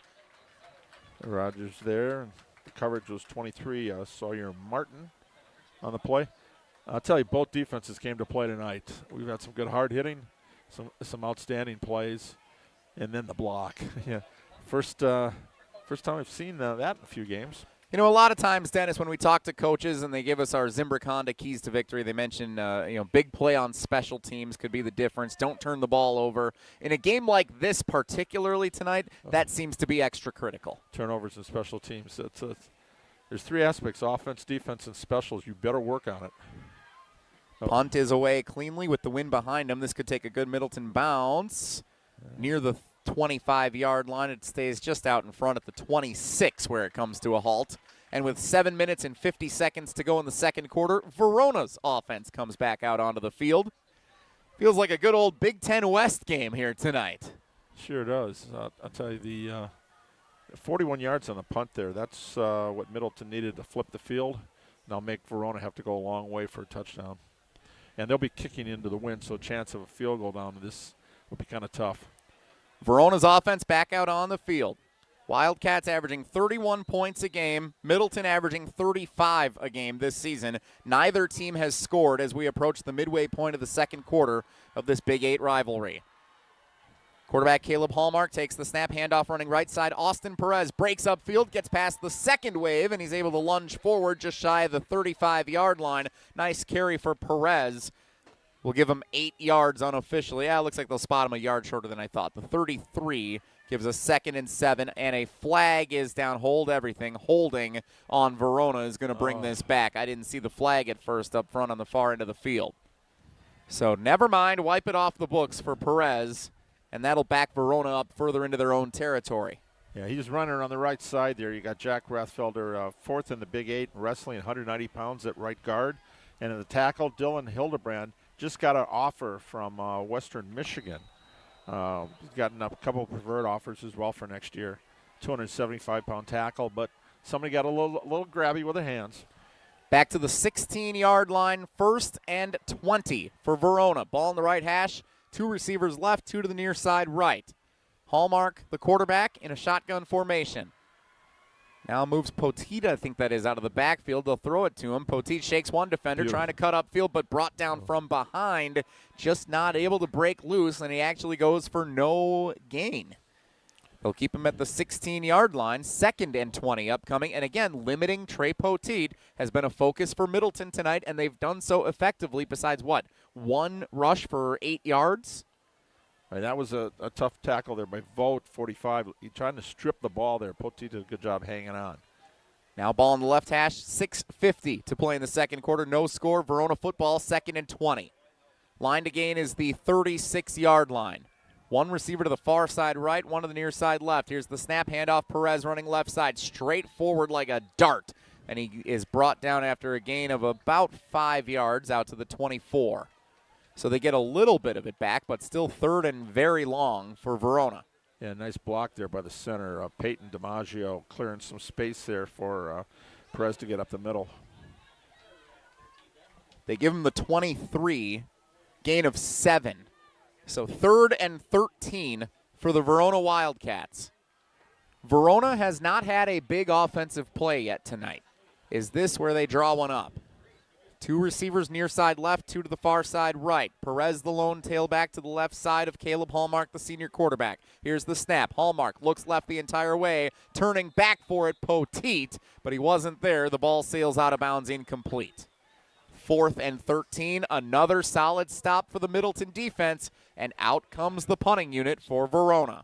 Another 3 and out there. 3 of the 4 possessions for Verona just for naught tonight. Halfway through the quarter. Tell you, and Verona came in with 120 points in the first half. And Middleton not too shabby either. They came in with 104 points in the first half, and so far we got zeros. And still another chance for the Middleton offense to try and score the first points on Verona in the first half this year. That punt was nearly blocked. Middleton came for it, and instead it now bounces inside the 40. Down at the 37-yard line is where Middleton will begin its next offensive series in its own territory. 5:43 to go in the second quarter here on Zimbrick Honda's PrepMania. Brought to you by Daniels Construction, a proud employee and family-owned business serving South Central Wisconsin for 71 years. Join an award-winning, self-performing contractor committed to quality and excellence in every project. They offer multi-trade career opportunities with on-the-job paid training and career growth opportunities. Whether you're looking to start a new project or a new career, Daniels Construction is building better futures, people, and communities. Visit danielsco.com to learn more. Middleton ball, 1st and 10. Pasaglia faked the handoff. Now out of the backfield. Jackson couldn't get it. And a good defensive stop by the Verona defense there. That was an incredible play. Was that Xander Fox? No, correction. That was a heck of a play by the Verona defense. Yeah, it's a little tough to read the numbers a little bit. The Verona, the black there. Kind of the block. See if we can get a check of who that was, because I want to give proper credit to an outstanding defensive play. It was, I think, number 26 on the Verona defense, which is Cole Lindberg. That makes sense. He's one of the letter winners, junior linebacker. 2nd and 10 for Middleton. Here's Pasaglia. Steps up in the pocket. Teff over the middle, complete. At the midfield marker, lunging forward into Verona territory near the 45. 1st down, Middleton. Troy Teff, the playmaker for the Cardinal offense, found some room to play in the middle of the field. Nice play for the Cardinal offense. 1st and 10 Middleton. Inside 5.5 to go in the first half with no score. 16-yard pickup there. Nice play right over the middle, and Teff right in the middle of 3 defenders too. Teff lined up on the near side right, and oh wow, great disruption in the backfield as the handoff to Jackson. He was drilled with the second he got the ball, able to spin forward for maybe a yard, got back to the original line of scrimmage. That was another great play by the Verona defense. Aiden Kolstad, the senior linebacker, able to get in and help. 2nd and 10 for Middleton. 4:45 to play in the quarter. And Boniface, too, that defensive end. He's been in the middle of a lot of those tackles as well. Ball on the right hash, 2 receivers to the near side right, 1 to the far side left. Man in motion right to left goes Jackson Guerrero. Here's the snap for Pasaglia with Jackson, the lone tailback. Takes it, fake the give. Pasaglia wants to take a shot, but he couldn't find anybody open, and he is brought down back near the 40-yard line. Another strong Verona defensive showing. Pasaglia wanted to go deep. Verona's defense was there to stop it. That's when you want the tearaway jerseys, right? Get hold of the jersey. Is that 98? It's tough to read if that was a 6 or an 8. It was number 98, who is not listed in the program. So I have it. Is Isaac Maltus. That's Maltus who got it. Okay, number 99, that would be then in my book. The senior defensive lineman was the one who was able to bring him in. 3rd and 26 for Middleton with 4 minutes to go in the first half. Passaglia, let's see what they can get here. Goes left side. Over the middle, it's intercepted at the 45. Coming the other direction. Stiff arm up the right sideline to the 40, 35, 30, 25, and out of bounds near the 20-yard line of Middleton. Miles Dawkins with the pick and the return for the Wildcat defense. Verona in business with 3:46 to go in the first half. Well, we've had 5 punts, 3 turnovers now, 2 picks, a fumble, and a block. No points yet, but now Dawkins puts him in perfect position. 2nd interception of the year. Last year he had 23 tackles, no picks, making up for it this year. One of the senior captains of the Verona defense, Miles Dawkins, comes up with arguably the biggest play so far for Verona. Pass by Passaglia over the middle. That was up for grabs. Dawkins got it and returns it all the way to the 22-yard line. Let's see what Verona can do with 3:46 to go in the half. Here's the snap to Hallmark, the quarterback, looking right. Now rolls that way, fires downfield up the right sideline, incomplete in the vicinity of, I think that was Poteet up the right sideline. Incomplete regardless. 2nd down and 10 with 3:39 to go. This is huge because, Middleton got the opening kickoff, so Verona's going to get the ball. If they can score here, get a stop, and then get it one in the second half, they can establish a little dominance in this game. But Verona's defense has been met equally by Middleton's tonight. The Cardinals have brought their A game. At every level, we talk about the importance of the final 4 minutes of the first half and the first 4 minutes of the second half. Here's the snap. Perez running left side. Oh, brought down by a great Middleton stop at the line of scrimmage. Caden Young able to disrupt what looked like it was going to be a big gain for Perez. Instead, it's no gain, and it's maybe a yard. 3rd and 9, we'll call it, with 3:20 to go in the first half. A young senior, one of their senior leaders on that defense, came in with 39 tackles. That was probably one of the biggest ones he's had this year. Clock continues to run. No score, Verona and Middleton. Big 8 conference rivalry. Both teams contending for the conference title here in week 6 of the high school football season. Ball in the middle of the field. Here's the snap. Hallmark looks left, goes over the middle of the field. It's caught. Poteet turns it upfield, brought down at the 5. 1st down and goal, Verona. Triple threat Trey here in the wide receiver skill set. Hauls it in and goes for a nice gain for the Wildcats. How did Hallmark get that pass there? I have no idea. Threading the needle there. 3 defenders there. That was an incredible play. Catch and then a nice move. A little juke step. Something you'd see on the basketball court. The winner with him. And get a 1st and goal on the 5. So 16 yards. Big pickup. Looks like Poteet's going to take the snap here. He does. Poteet running left, tries to use a block, getting outside the numbers. Nope, Middleton was waiting for him. The defense drags down Poteet. They knew what was coming. 2nd and goal on the loss. Poteet had nowhere to hide. Yeah, that's one of those. When he's in the backfield, you know it's a Wildcat. I mean, right now the defense is geared up for it. They recognize the signs, read the keys, and been able to stop him for a loss of 5. Big one. 2nd and goal at the 10-yard line for the Verona offense. 2 minutes to play in the first half. No score. 4th-ranked Verona, unbeaten on the season, and Middleton with a 3-2 record entering play tonight. They've won 2 straight against the Janesville schools, Parker and Craig. Ball on the left hash. Hallmark back in at quarterback. 2 receivers right, 1 to the near side left. Hallmark takes the snap, looks left the whole time, throws it up to the end zone, going up to get it. No, it's incomplete. Official right on it says no. It's incomplete. There's a flag as well. Chaos on 2nd and goal. So the Verona fans are frustrated that they didn't call that a touchdown catch up the left sideline. There's also a flag. As it stands with 94 seconds to go in the half, it's 3rd and goal, but let's see what happens here. That was to Chapman, 14. Thought he had it, and he's pleading his case. Pass interference. And it's going to go on the defense for Middleton. So Verona fans will at least be happy that they'll get a fresh look at a goal-to-go opportunity here. Second down and goal as it moves 5 yards forward here in high school football. That's the rule for pass interference in a goal-to-go situation. So second and goal at the 5-yard line for Verona. Minute 34 to play in the first half, no score. Hallmark takes the snap, wants to go left again, throws it up to the corner, incomplete, in and out of the breadbasket of his intended receiver. It's back to Chapman again. It was the same guy. It works once, let's go for it again. I thought he had it the first time. Okay, let's try it the second time, and still no dice. They're asking for pass interference again. The Middleton coaches there in the background. Yeah, I think they were looking for it, but nope, they don't call it this time. I don't see any flags down on the field, right? Just making sure. Third and goal.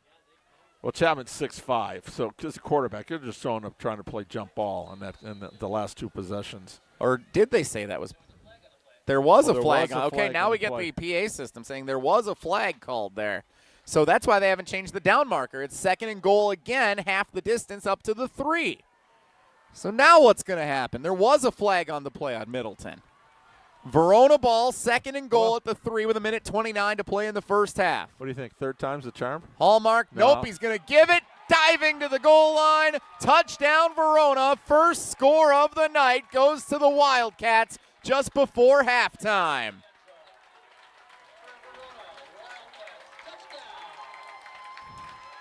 And that was 32. That was Asher Grady on the carry. First carry tonight. Second rushing touchdown of the season for number 32, Asher Grady, the sophomore running back. And he puts the Wildcats 4th ranked in the state, out in front by 6. That was a hard-fought 22 yards just to go. Took 2 minutes off the clock. You mean Brown's point after is up through the uprights and good. 7-0 Verona leads Middleton with 1:25 to go in the first half. This is Zimbrick Honda's presentation of PrepMania on 100.5 ESPN and the ESPN Madison YouTube channel. Daniels Construction is a proud employee and family-owned business serving South Central Wisconsin for 71 years. Want to join the team at an award-winning, self-performing contractor that's committed to quality and excellence in every project? They offer multi-trade career opportunities with on-the-job paid training and career growth opportunities. Whether you're looking to start a new project or a new career, Daniels Construction is building better futures, people, and communities. Visit daniels-co.com to learn more.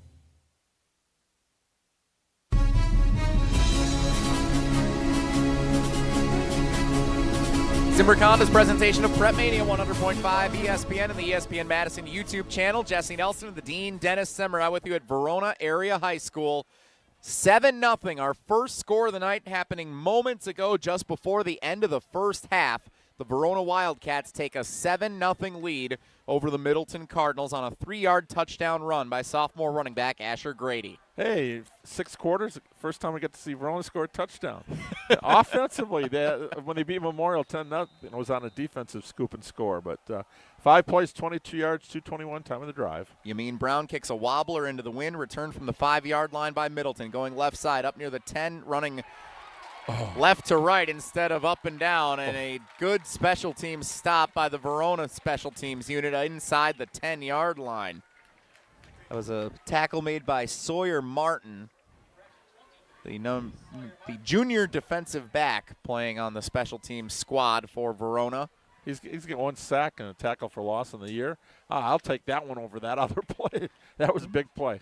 And now with 1:17 to go until the break, let's see what Middleton can do here. They have they have 2 timeouts remaining here in the first half. Verona has all 3. And actually, if you start thinking now, if you're the Verona defense, you pin a 3 and out here. Yeah. You might get a chance to even score again before getting the ball to start the second half. Lot to consider as Pasaglia takes the snap, steps up in the pocket, tries to throw, can't do it. Brought down from behind at the line of scrimmage, may have lost half a yard. And a timeout is called by Verona. So there you go, Dennis. They're going to call timeout after getting that stop, and they might try and get the ball back again. Nice double team. Bowden Brotzman, number 5, and number 9, Rowan Boniface, left side of the defense there, crashed in, and no gain on the play, but timeout, right. And again, we've already had 1 block in this game. Well, how about maybe another one? PrepMania brought to you in part by Pemberton Law. When life takes an unexpected turn, turn to Pemberton Personal Injury Law Firm. Pemberton's client-centered approach ensures you're treated with respect, care, and compassion, never just another case. With offices in Madison and Baraboo, Pemberton has the experience to secure the justice and compensation you deserve. Serving clients statewide, there are no fees until you win. Trust a firm that treats you like family. Visit Pemberton Personal Injury Law at pembertonpi.com. A reminder, coming up at halftime, we'll hear from this week's UW Credit Union Student Athlete of the Week from Middleton High School. It is Maddie Wilcox of the golf team. He got to go out into the links and interview Maddie a couple of weeks ago. Dennis, that was fun. Outstanding golfer, yes. A lot of fun. We were out there. We actually had to get out closer. They had a golf outing that day, so we couldn't do it on the terrace. So we're actually on one of the holes. Out of the timeout on 2nd and 10, dump it left side, out of bounds goes Elijah Jackson, trying to turn it upfield up the left sideline. Not sure where they're going to mark him out of bounds here. It doesn't look like a significant gain for Middleton. And if he's going to only get 2 yards, which is what they do, spotting him at the 11, you probably would have hoped he would have stayed in bounds and make Verona burn another timeout. All right, now they've still got 2 left. They can do one after this on 4th down and force them to punt. Exactly 1 minute to go, 3rd and 8, ball on the left hash.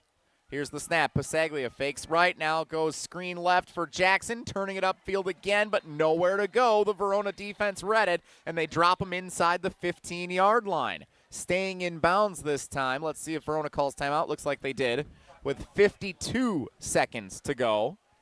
And on 4th down and about 5 yards to the first down marker, the Middleton punting unit will come out. And, yes, look at this. Verona's going to get it back, potentially with about 60 yards to go and a timeout at about 45 seconds. 52 on the clock right now. That's a best-case scenario if you're the Wildcats. And they get the ball to start the second half. This is potentially the biggest moment in the game right now. Big swing. 100.5 ESPN, WTLX, Monona, Madison. Jesse Nelson, Dennis Semrau, Zimbrick Honda's presentation of PrepMania, Week 6 of the high school football season.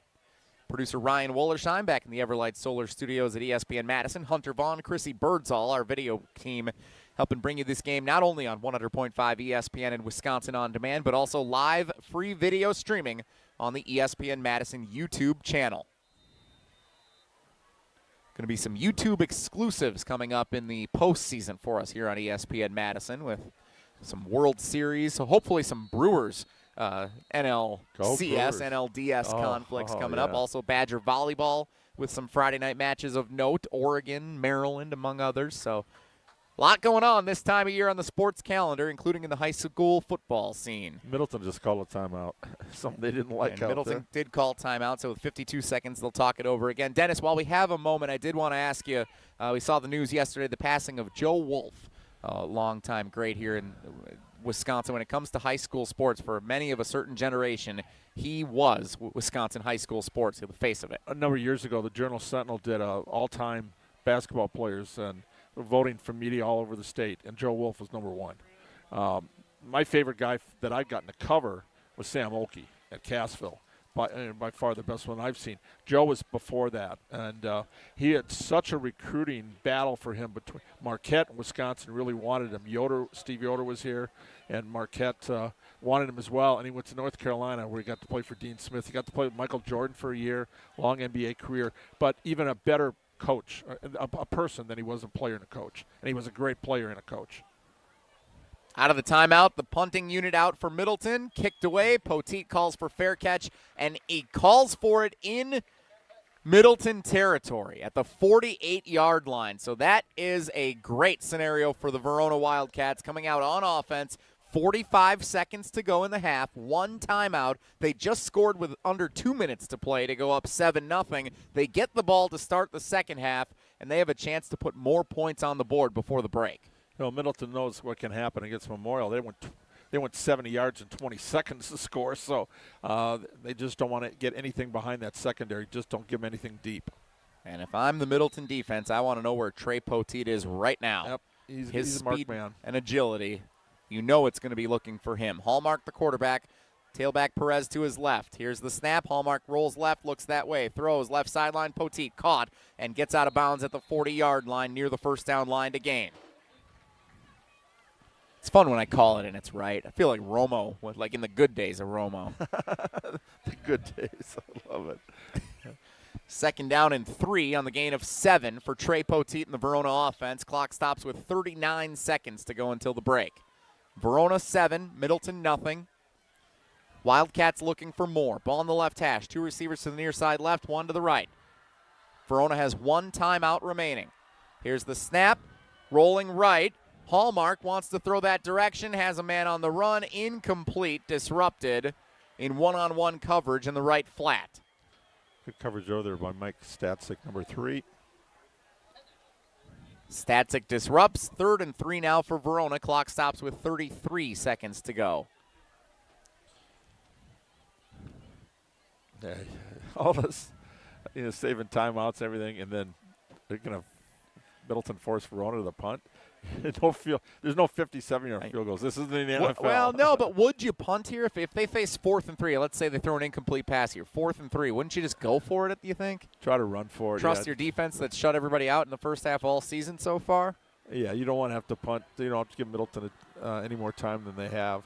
Verona hopes they don't have to make that choice. Hallmark throws right side. Poteet came back to get it somehow. Turns upfield, has a first down. And that is an underrated play for how good that was from Trey Poteet. Coming back, making the adjustment on a wobbler. Catches it with one hand, and then turns it for a first down. That was reminiscent of Teff's catch in the first half where Pisaglia was in trouble.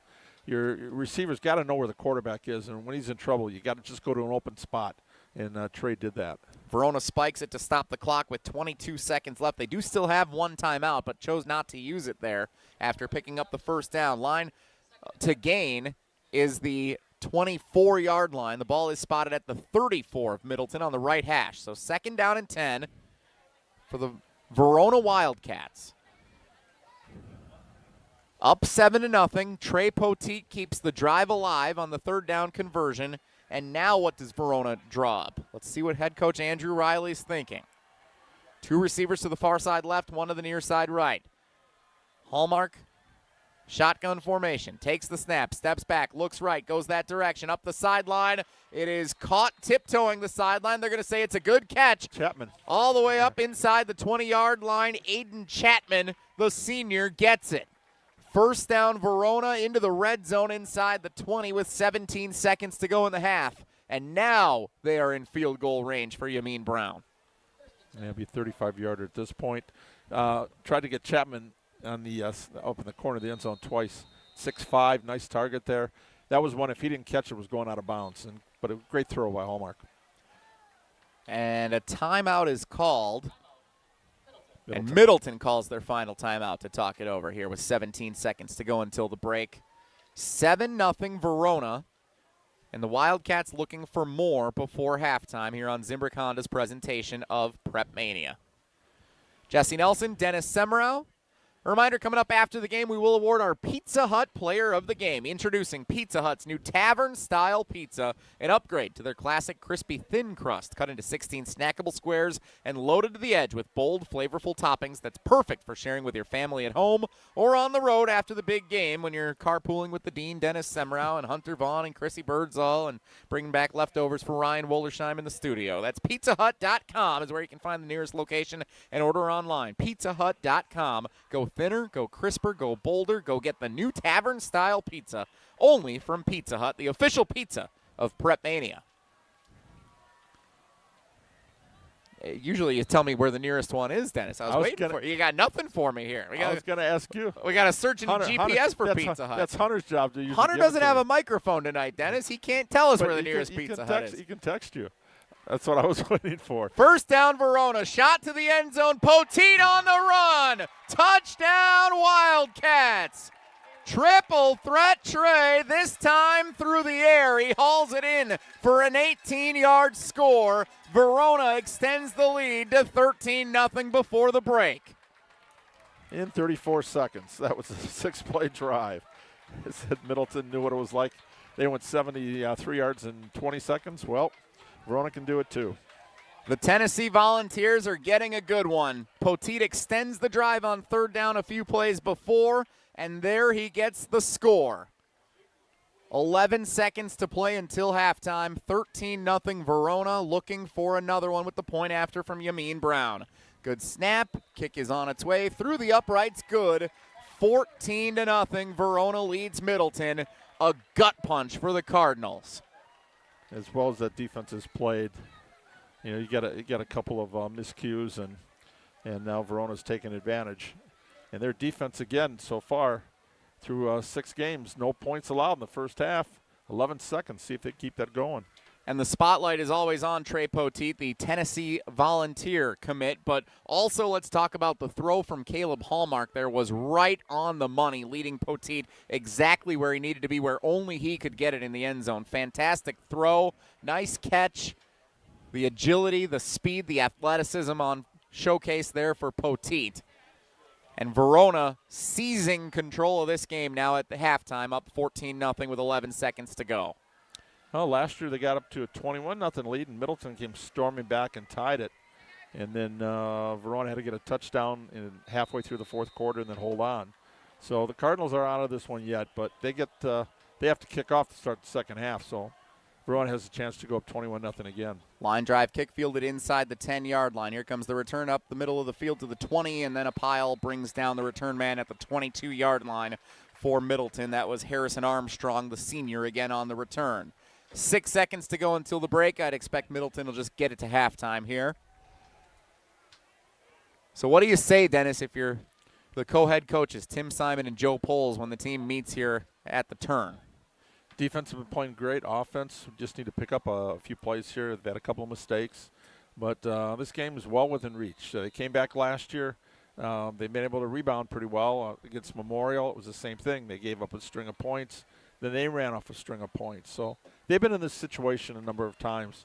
There's no give up in the Cardinals. Pasaglia takes a knee. Halftime at Verona Area High School.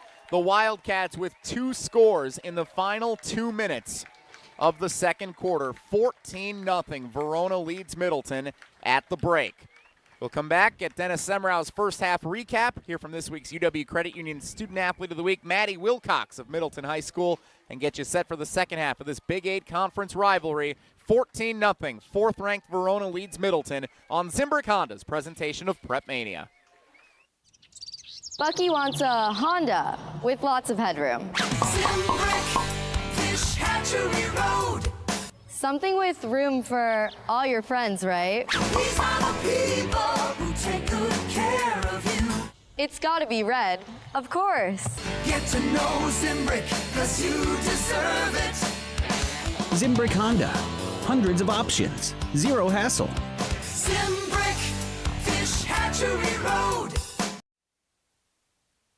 When life takes an unexpected turn to Pemberton Personal Injury Law Firm. Pemberton's client-centered approach ensures that you're treated with respect, care, and compassion. Never just another case. With offices in Madison and Baraboo, Pemberton has the experience to secure the justice and compensation you deserve. Serving clients statewide, there are no fees until you win. Trust a firm that treats you like family. Visit Pemberton Personal Injury Law at pembertonpi.com. In the next 30 seconds, I'm going to tell you how to save money and save the planet. It's simple. Ditch your energy bill and make the switch over to Everlight Solar. While electricity prices keep rising, Everlight Solar will give you the chance to take ownership of your power while also reducing your carbon footprint. As a local company based out of Madison, they'll be there with you every step of the way as you make the switch to solar. To learn more about how you can save money and save the planet, go to everlightsolar.com.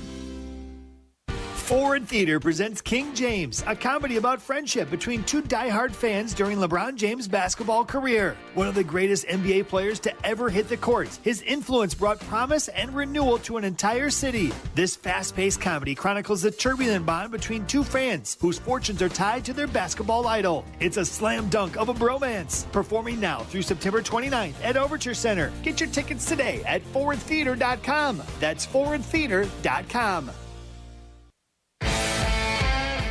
This update is sponsored by UW Credit Union. For every stage of life, UW Credit Union is here for every you. The Brewers and U.S. Cellular are celebrating the outstanding educators in our community with the Grand Slam Teacher of the Month Award. Visit brewers.com/teacher to learn more and nominate an educator today. Join UW Credit Union at uwcu.org. Insured by NCUA. Hi, Dave from Canopy Wealth Management here.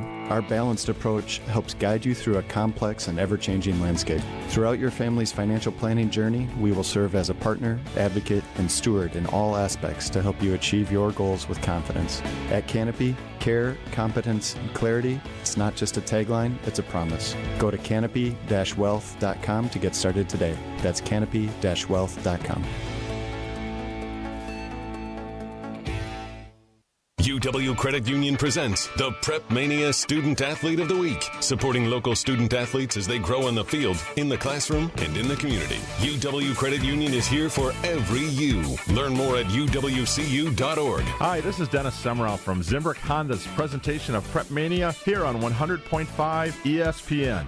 We're very excited to partner with UW Credit Union to help bring you even closer to the stories of great young student athletes. Each week, as part of this season of PrepMania, will feature the UW Credit Union Student Athlete of the Week. UW Credit Union is proud to support local student athletes as they grow on the field, in the classroom, and in the community. And just like the fantastic student athletes we'll be telling you about all season, UW Credit Union's online banking also goes above and beyond with top-rated service and security that exceeds industry standards. UW Credit Union is here for you, presenting the PrepMania Student Athlete of the Week. Learn more at uwcu.org.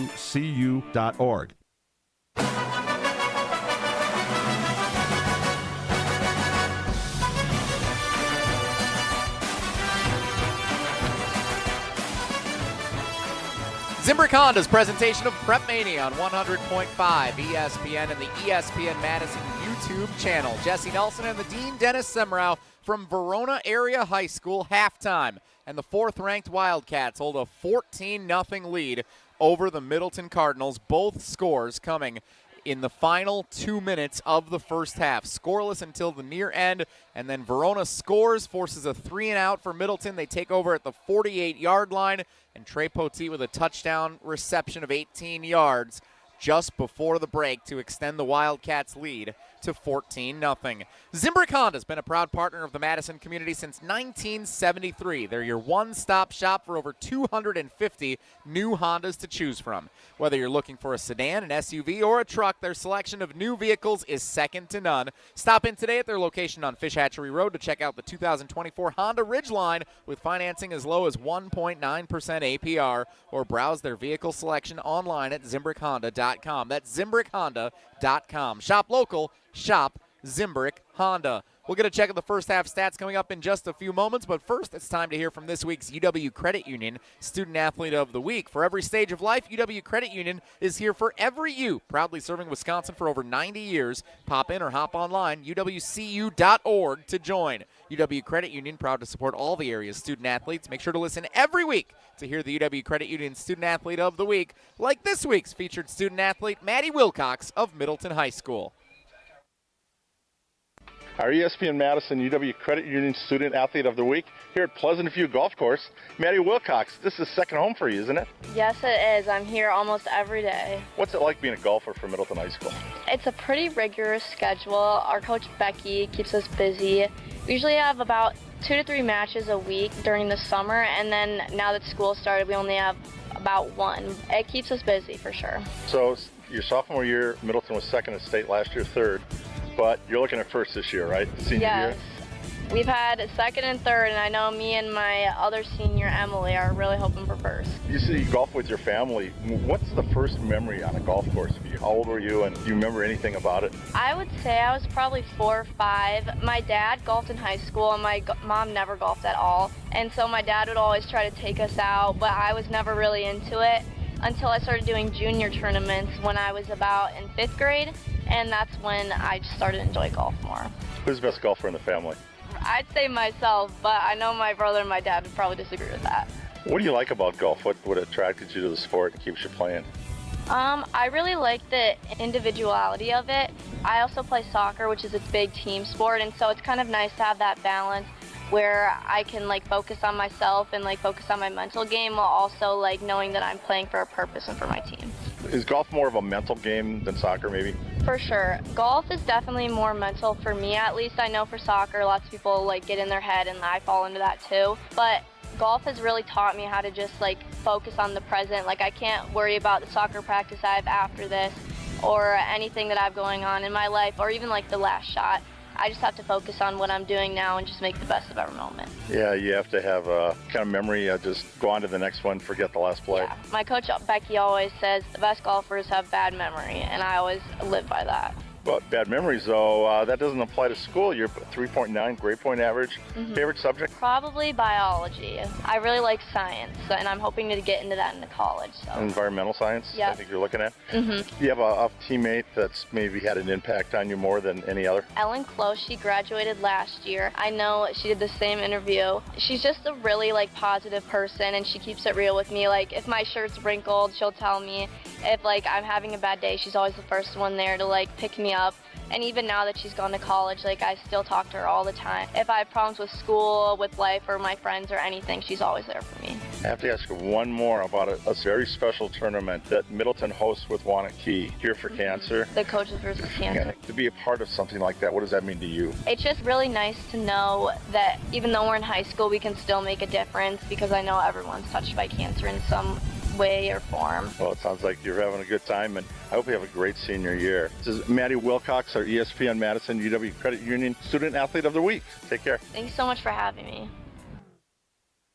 The GRB Rays have established themselves as one of the top baseball programs in the Midwest and the country. GRB Academy offers training programs for players of all ages and skill levels. Learn from some of the best baseball coaches in the area and find the program that fits your training goals and your schedule. Spots are filling up fast, so visit grbacademy.com to sign up now.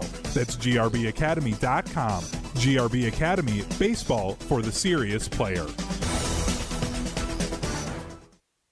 No more waiting to see a general surgeon. Stoughton Health has you covered.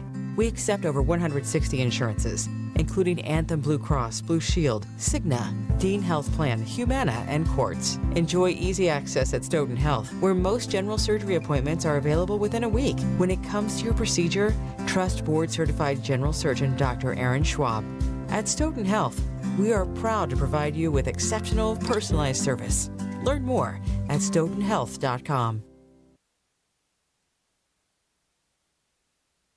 Come see what the buzz is all about at Madison Axe, Madison's state-of-the-art entertainment spot. Enjoy 8 lanes of axe throwing, interactive games, plus digital target projection and scoring. For even more fun, check out their indoor backyard with 2,000 square feet of shuffleboard, cornhole, yard games, bar table games, and more. Perfect for date night, groups, corporate meetings, or private events. Madison Axe is your destination for all things fun. Throw it, nail it, celebrate. Go to MadisonAxe.com or head to their location on Stoughton Road today.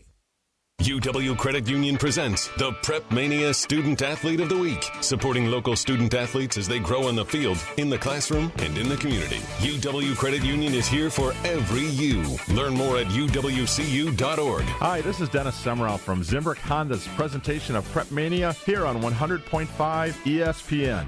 We're very excited to partner with UW Credit Union to help bring you even closer to the stories of great young student athletes. Each week, as part of this season of PrepMania, will feature the UW Credit Union Student Athlete of the Week. UW Credit Union is proud to support local student athletes as they grow on the field, in the classroom, and in the community. And just like the fantastic student athletes we'll be telling you about all season, UW Credit Union's online banking also goes above and beyond with top-rated service and security that exceeds industry standards. UW Credit Union is here for you, presenting the PrepMania Student Athlete of the Week. Learn more at uwcu.org.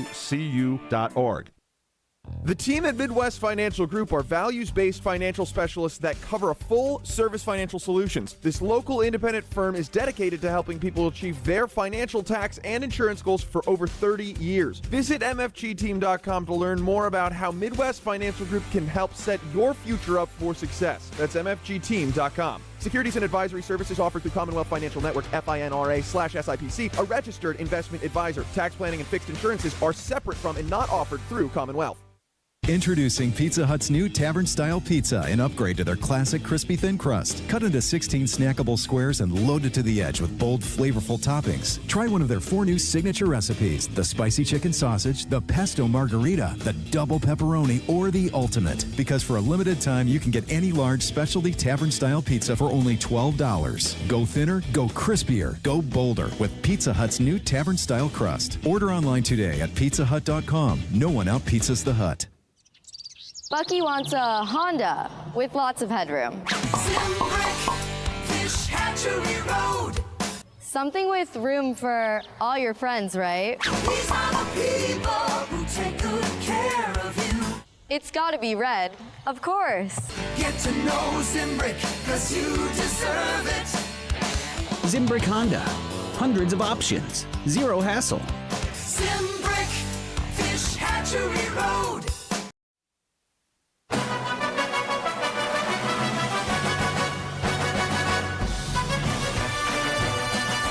Zimbrick Honda's presentation of PrepMania on 100.5 ESPN and the ESPN Madison YouTube channel. Jesse Nelson and the Dean Dennis Semrau. Halftime at Verona Area High School, where the 4th-ranked Verona Wildcats, unbeaten on the season, score twice in the final 2 minutes to take a 14-0 lead over rival Middleton at the break. Dennis Semrau, a check of the first half stats. Verona puts it on in the final 2 minutes, but otherwise a defensive struggle that reminded me of a good old-fashioned Iowa-Wisconsin game for a while. Well, they say stats don't lie, statisticians do maybe, but looking at the numbers here in the first half, Middleton, 13 rushing attempts for 1 yard. Whew. Thanks to quarterback getting sacked a few times. 137 yards passing, 138 yards total. Joey Pasaglia, 15 of 25, 1 intercepted. Longest completion was 19 yards. Well, it was 35. They had 1 35-yarder there, but everything else has been pretty much single digits. Verona, 12 carries, 32 yards rushing. Quarterback Hallmark, he kind of started out slow. Missed his first 5 passes. 1 was picked off. Was 1 for his first 8 for 0 yards. But he picked it up at the end, went 5 for 7. Ends up 6 of 15 for a yard, for one interception and 63 yards. Touchdown pass to Poteet. And then Grady, the running back, Asher, 1 carry, 2-yard touchdown. Talk about efficient there. So, and first downs, 8 for Middleton, 4 for Verona. So you'd think from the stats it was Middleton, but Middleton's offense, 3 punts, a fumble lost, an interception, a kick blocked, and then the halftime where they had 1 play. Verona started out with 3 punts and interception, and they scored in their last 2 possessions. Now they get the ball to start the second half. We could be heading for blowout territory if Middleton doesn't come out and get a stop right away. Emphasizes the importance of this first drive coming up out of the break. If Verona is able to go down and score, like you said, a 3-score game, doesn't look like Middleton will be able to overcome that deficit. Verona's only allowed 19 points in total all season. If they go up by more than that here early in the third quarter, good luck to the Cardinals. Yeah, they kept that streak open in the first quarter, and their last 3 games are against Madison West, East, and then Janesville Craig. I'm not sure about West and East can score on them. I think Craig could probably do something, but would that be something to go through a 9-game season without a point in the first half? Be pretty incredible. We'll see if the Wildcats can keep it going. I'm surprised they were able to do it tonight, but a couple of timely turnovers and a blocked field goal by Trey Poteet helping lead the way. 14-0. Verona leads Middleton at the break. Throw it, nail it, celebrate. Check out the buzz at Madison Axe, your state-of-the-art entertainment spot with 8 lanes of axe throwing, interactive games, plus digital target projection and scoring. For even more fun, check out their new indoor backyard, 2,000 square feet of shuffleboard, cornhole, yard games, and more. Perfect for a night out with the family or parties. Madison Axe is your destination for all things fun. Go to MadisonAxe.com or head to their location on Stoughton Road today. And before the season ends, Dennis, I promise you we are getting over to Madison Axe to have some fun as a PrepMania family. I promise you that is going to happen. 14-0. 4th-ranked Verona leads Middleton at halftime. Back with the start of the third quarter after this on Zimbrick Honda's presentation of PrepMania. Bucky wants a Honda with lots of headroom. Zimbrick, Fish Hatchery Road. Something with room for all your friends, right? These are the people who take good care of you. It's gotta be red. Of course. Get to know Zimbrick, 'cause you deserve it. Zimbrick Honda. Hundreds of options. Zero hassle. Zimbrick, Fish Hatchery Road.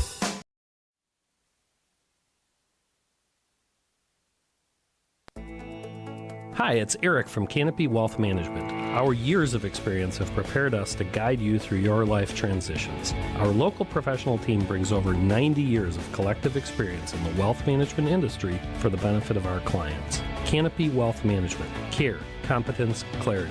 It's not just a tagline, it's a promise. Go to canopy-wealth.com to get started on your financial future today. That's canopy-wealth.com.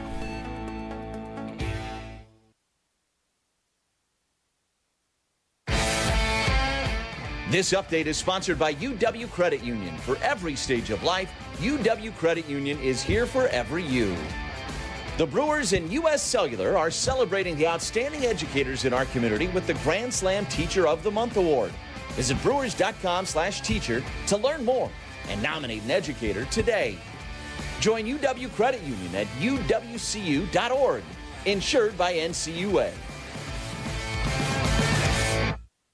Forward Theater presents King James, a comedy about friendship between two diehard fans during LeBron James' basketball career. One of the greatest NBA players to ever hit the courts, his influence brought promise and renewal to an entire city. This fast-paced comedy chronicles the turbulent bond between two fans whose fortunes are tied to their basketball idol. It's a slam dunk of a bromance. Performing now through September 29th at Overture Center. Get your tickets today at forwardtheater.com. That's forwardtheater.com.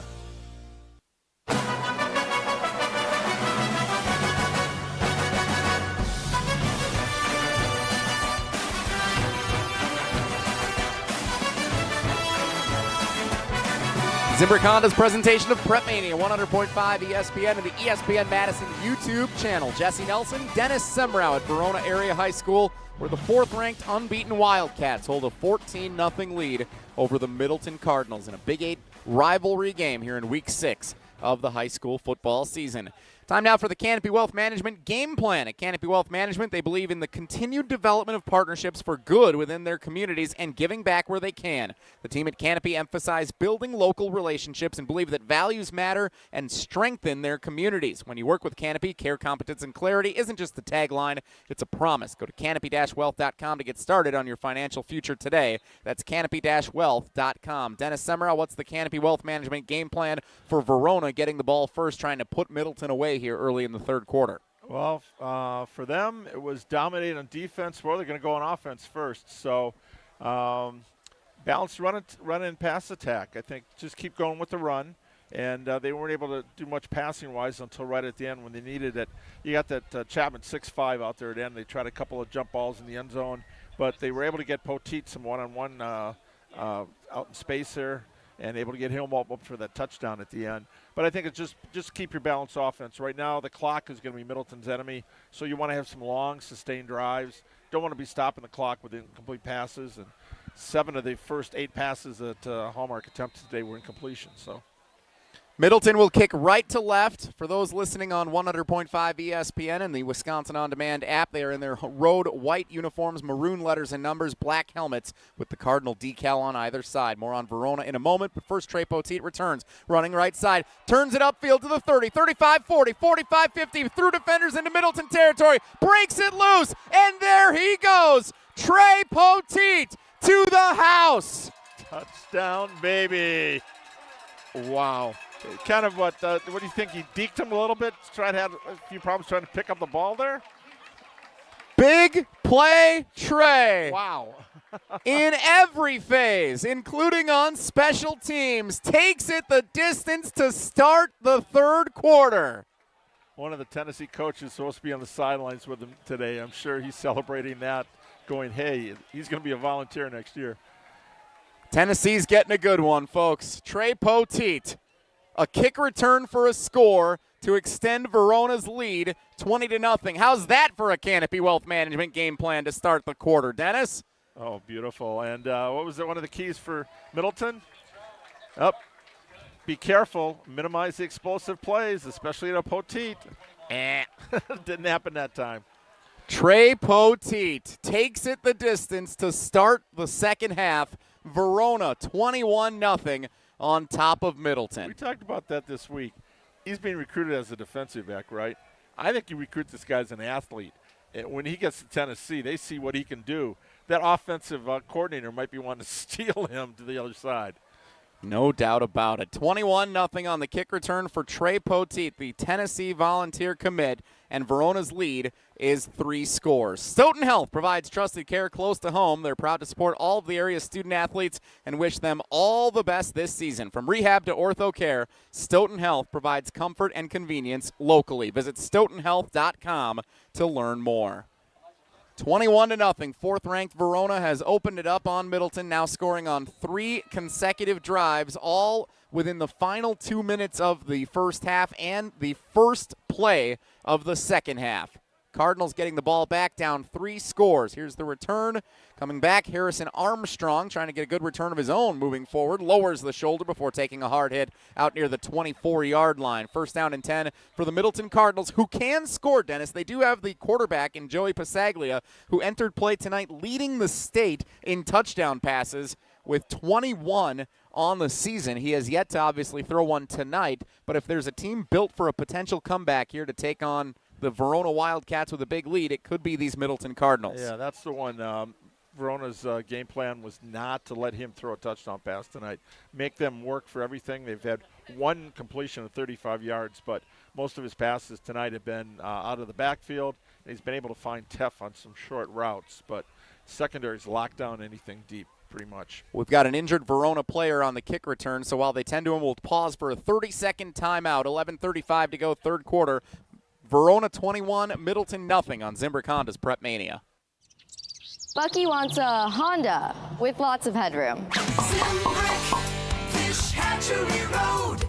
Something with room for all your friends, right? These are the people who take good care of you. It's gotta be red, of course.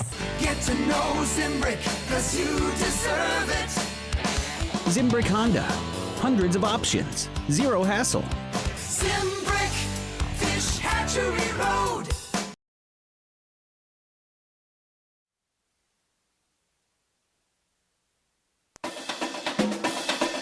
Jesse Nelson, Dennis Semrau, Zimbrick Honda's presentation of PrepMania on 100.5 ESPN and the ESPN Madison YouTube channel. Injured Verona player still being tended to on the field, unsure of which player that is at this point. They've been tending to him the entirety of our commercial break here. So in the meantime, we give you a quick game recap here in Week 6 of the high school football season. It was scoreless for quite a while between these two teams. Fourth-ranked Verona, 5-0 on the season, leading the Big 8 Conference. They've won 18 consecutive conference games. And late in the second quarter, it was Asher Grady, the sophomore running back, who got the scoring started with a 3-yard touchdown run, his second of the season. That gave Verona a 7-0 lead. Middleton on the ensuing kick return was pinned inside the 10. They went 3 and out. Verona got the ball back with 45 seconds to go until the half. Trey Poteet, as a wide receiver, catches his 4th touchdown pass of the year to put Verona up 14-0 before the break. And then you just saw it moments ago. Out of the half, Trey Poteet with a kick return all the way to give Verona a 21-0 advantage.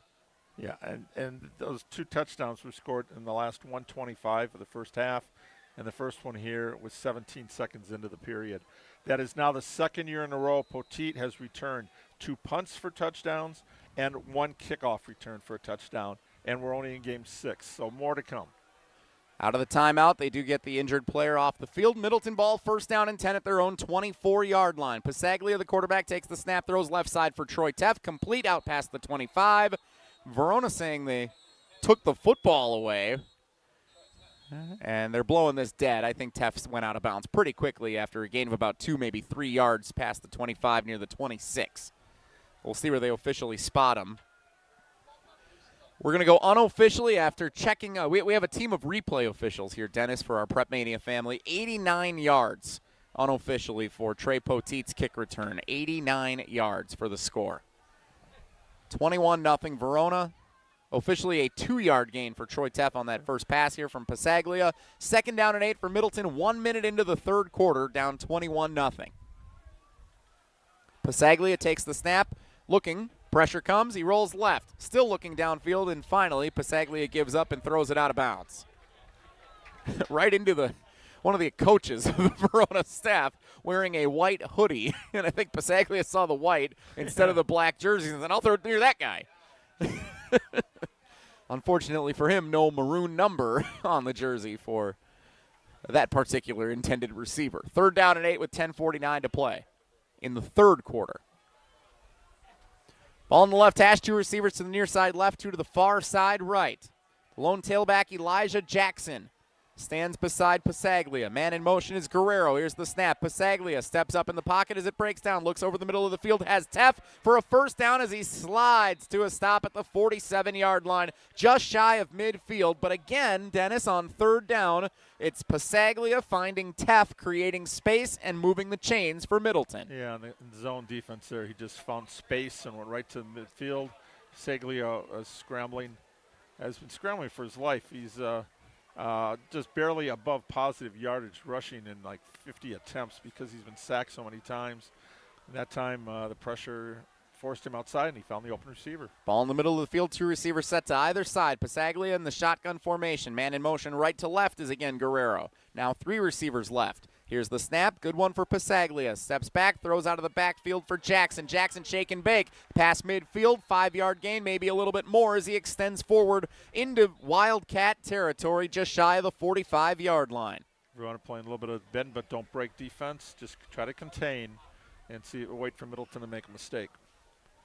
Officially spot him at the 46 for a gain of 7. 2nd down and 3 for Middleton. Line to gain the 43 of Verona. Cardinals need to come back down 21-0, 9:40 to do it in the third quarter. A lot of time remaining, and the Cardinals can score, averaging 35 points a game this season. The bad news is Verona's defense has allowed 19 points in total through 5 games. Pasaglia, snap, right side, Teff through his hands, incomplete into the Middleton bench. They've struggled with some of those quick bubble screens on the hanging on either ends of the field. That's 4th drop pass, according to my total tonight so far.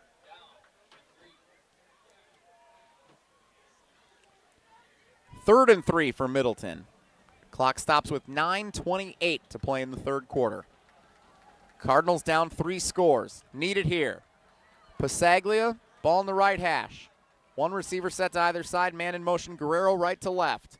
Jackson the tailback. Here's the snap. Pasaglia takes it. Pocket breaks down. He's dancing, and he's buried. A flag comes down late on the play back at the 40-yard line, but Verona got to Pasaglia, and I think this is going to go against the offense. It is. And I think Verona will probably settle for the result of the play here, backing Middleton up past the midfield mark to their own 49. It would set up 4th and 8. Holding was the call. And they do decline it, and out comes the punting unit for Middleton. 4th sack of the night for the Verona defense there. Pasaglia pretty much running for his life. It's hard to throw a touchdown pass when you've got people in your grill pretty much all night. So to punt it away is Jackson Guerrero, averages 36 yards per punt, entering play tonight. Gets off a good one here. The wind has somewhat subsided. Poteet calls, no, he didn't call fair catch. He came up to get it and returns this one for just 3 yards forward, just shy of the 30. 9:01 to play in the third quarter, and the Verona offense comes back out with a 21-0 lead over the Middleton Cardinals, their Big 8 conference rival. Dennis, a lot easier for Verona to get out on the field now with a 21-point lead thanks to the kick return of 89 yards by Trey Poteet. I like Verona, but so far in 2 games, Memorial Middleton, their offense has not been able to have any long, sustained drives. But with that defense, they've been able to capitalize. You give them a short field, they're going to be able to punch it in, and they did that so far twice tonight. Hallmark on first down, takes the snap, throws right side, incomplete. Intended receiver Jackson Connor, junior wide receiver. First target for him tonight.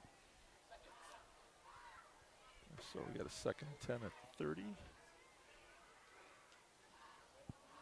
8:55 to go in the third quarter. 21-0, Verona leads Middleton. So the Wildcats, Dennis, you mentioned in 2 of their tougher games here this season against Madison Memorial and Middleton. They scored 10 points against the Spartans, none of which came on offense. As here's the snap, Perez runs left side, breaking outside the numbers, near first down yardage to gain. Near the 40-yard line. That was the line to gain. Let's see if they give it to him. Looks like they're going to mark him just shy at the 39, setting up 3rd down and 1 for the Wildcats. Tonight, Verona is, they started slow, as you had mentioned. They did end up putting 14 points on the board before the break, add 7 with the special teams return. Do you think what they have, 4th ranked in the state, is state championship caliber? Defense and special teams. Offense is kind of up in the air, I think, at this point. 3rd and 1. Hallmark, pistol formation. Takes the snap, handoff Perez, running left, using the blocks. Middleton's defense is there waiting for him. The Verona players saying that he got the first down. The Middleton players, tough to read their body language, which probably means they think he did too. Yeah. They're going to mark him right at the 40, and they say that is good for a Verona Wildcat first down. Needed one, got one. So Dennis, with the 3 remaining games for Verona, West, East, and Craig, and then you get into the postseason, what can you learn about Verona's offense that could change your mind on that and say that they're a potential state contender? Those are some teams they're going to be able to run over. Again, they've been able to put up some points against some lesser defenses. When you get up against the kind they're going to see in the playoffs, like the Classic 8, right now they've got a big play in Trey, but they need a couple other guys to step up. Hallmark throws right side, coming back to get it, and caught on the right side is once again Jackson Connor. He's out near first down yardage. Past midfield, yes, they're going to give it to him. Past midfield to the 48-yard line of Middleton. First down Verona. Jackson Connor with back-to-back receptions for the Wildcat offense. One thing they haven't used tonight is the tight end, Ben Weber. They threw a lot to him in the Memorial game. He came in with 16 catches. I think he's a guy. And Connor and Chapman are more possession-type receivers. They're not really going to stretch the defense. That's where Poteet helps you out. Here's Poteet, and the Wildcat takes it, running left side, and Middleton waiting for him. Drops him after a gain of 1, maybe 2 yards, shy of the 45-yard line. 2nd down and about 8 yards coming up for the Wildcats. 7:20 to go in the 3rd quarter, 21-0. 4th-ranked Verona leads Middleton. Yeah, that's what I got to do. Just mix the pass and run. Like I said in the pregame notes, a balanced offense, and now that's what you want. You don't want incompletions. You want to make sure you're making passes. You can keep moving the chains and keep that clock running. And right now, if you can punch one in and get another one, the way Middleton is, you could get a running clock in this game and end this thing pretty quick. But they need a score right here if they want to do that. 2nd down and 8, shotgun formation. Caleb Hallmark takes the snap. Pressure coming from the Middleton front. Hallmark steps up, fires left side, complete on the left sideline. Good for another Verona first down. Sliding catch made just shy of the 35-yard line on the far end of the field. And Verona's offense was that Connor again? Methodically moving now. I think it was. Jackson Connor, number 11. Another first down catch for the Wildcats. 6:40 to play in the 3rd quarter.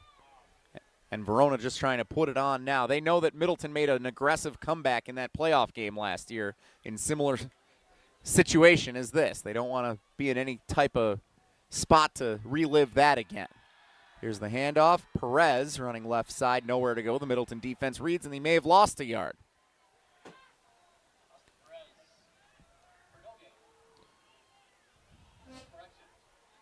Oh, that was actually Asher Grady, the sophomore running back, who stepped in for that carry for no gain. Ball spotted at the 37-yard line. Verona on the move with a 21-point lead. Mid-stage of the 3rd quarter on Zimbrick Honda's PrepMania. Keep the clock moving here. Next week, week 7 of the high school football season, Wanakee at Sun Prairie East. That'll be a fun one, too. We're getting all the juggernauts all meeting up against each other here in the middle of the season. Oh, you love it. Playoff time coming up and conference titles being decided. Hallmark takes a shot right side, and a couple of flags come in. Dirty laundry. That's going to be defensive pass interference or holding, depending on how they want to call it. Yeah, it was Chapman again. Hallmark offense. was looking for Chapman downfield, but he was halted aggressively by the Middleton defense. I think that was Starsick number 3 on the coverage, but again, I think he's playing this case of push-off to get free. A lot of times you can't see. If the smart receivers maybe get a little bit in there and get a little separation, and then if you try to catch up, that's when you usually get caught. But no, they're going to give it to. He got nope. It was like Verona was backing up on. Where are you backing up, guys? You got it. They get to move ahead. They're going the wrong way. Maybe they knew something the officials didn't. Pass interference called on Middleton with 5:33 to go in the third quarter. Still 21-0. Verona on the move now at the 22-yard line of the Cardinals.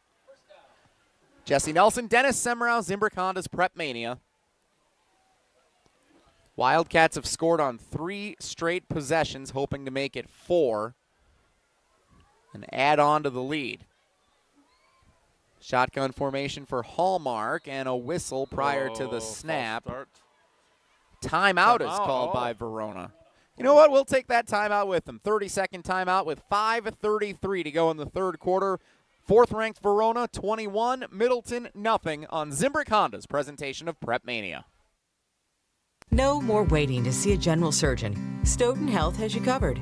We accept over 160 insurances, including Anthem Blue Cross, Blue Shield, Cigna, Dean Health Plan, Humana, and Quartz. Enjoy easy access at Stoughton Health, where most general surgery appointments are available within a week. When it comes to your procedure, trust board-certified general surgeon Dr. Aaron Schwab. At Stoughton Health, we are proud to provide you with exceptional, personalized service. Learn more at stoughtonhealth.com.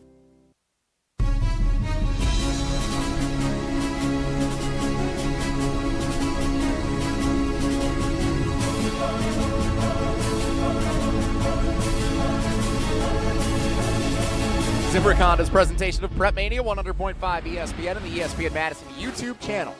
Jesse Nelson, Dennis Semrau, Week 6 of the high school football season, where the fourth-ranked Verona Wildcats in a Big 8 rivalry with the Middleton Cardinals hold a 21-0 lead and the football with 5:33 to go in the third quarter. Out of the timeout, 1st and 10 for the Wildcats. Shotgun formation, Caleb Hallmark on the left hash. Takes the snap, handoff, Perez. Weaves his way inside the numbers, turns upfield to the 15, where he's dropped shy of the first down line to gain, but a pickup of about 7 yards for the Verona junior running back, Austin Perez. A nice cut upside, found the open hole, and just weaved his way through. And that's the kind of play you want on first down. 2nd and 3 for the Wildcats. Up 21-0. 5-0 on the season. They've won 18 straight Big 8 conference games. Number 19 could be tonight, and if they close out the season, that would be 22 in a row.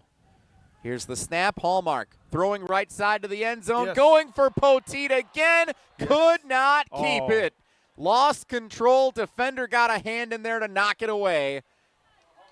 Almost the third score of the night for Trey Poteet, but instead Middleton's defense stands strong, setting up 3rd down and 3. Great coverage here. Jalen Jeffries, number 6, and they're probably the best defensive back. Harrison Armstrong missed a bunch of games last year with an injury, and you can see what kind of impact he has on that defense when he's out there.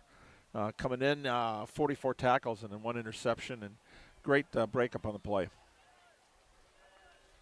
Yeah, there's some good talent on the field tonight here for both teams. We'll talk more about that, especially on the Middleton side, in a few moments. 3rd and 3, meanwhile, for Verona. Line to gain is the 12-yard line. Here's the snap. Handoff. Perez up the gut. Doesn't get it. Unless they give him a generous spot, which it doesn't look like they will, they're going to mark him a yard short at the 13-yard line. So it's 4th and 1 for Verona. 4:30 to go in the third quarter. You're up 21-0.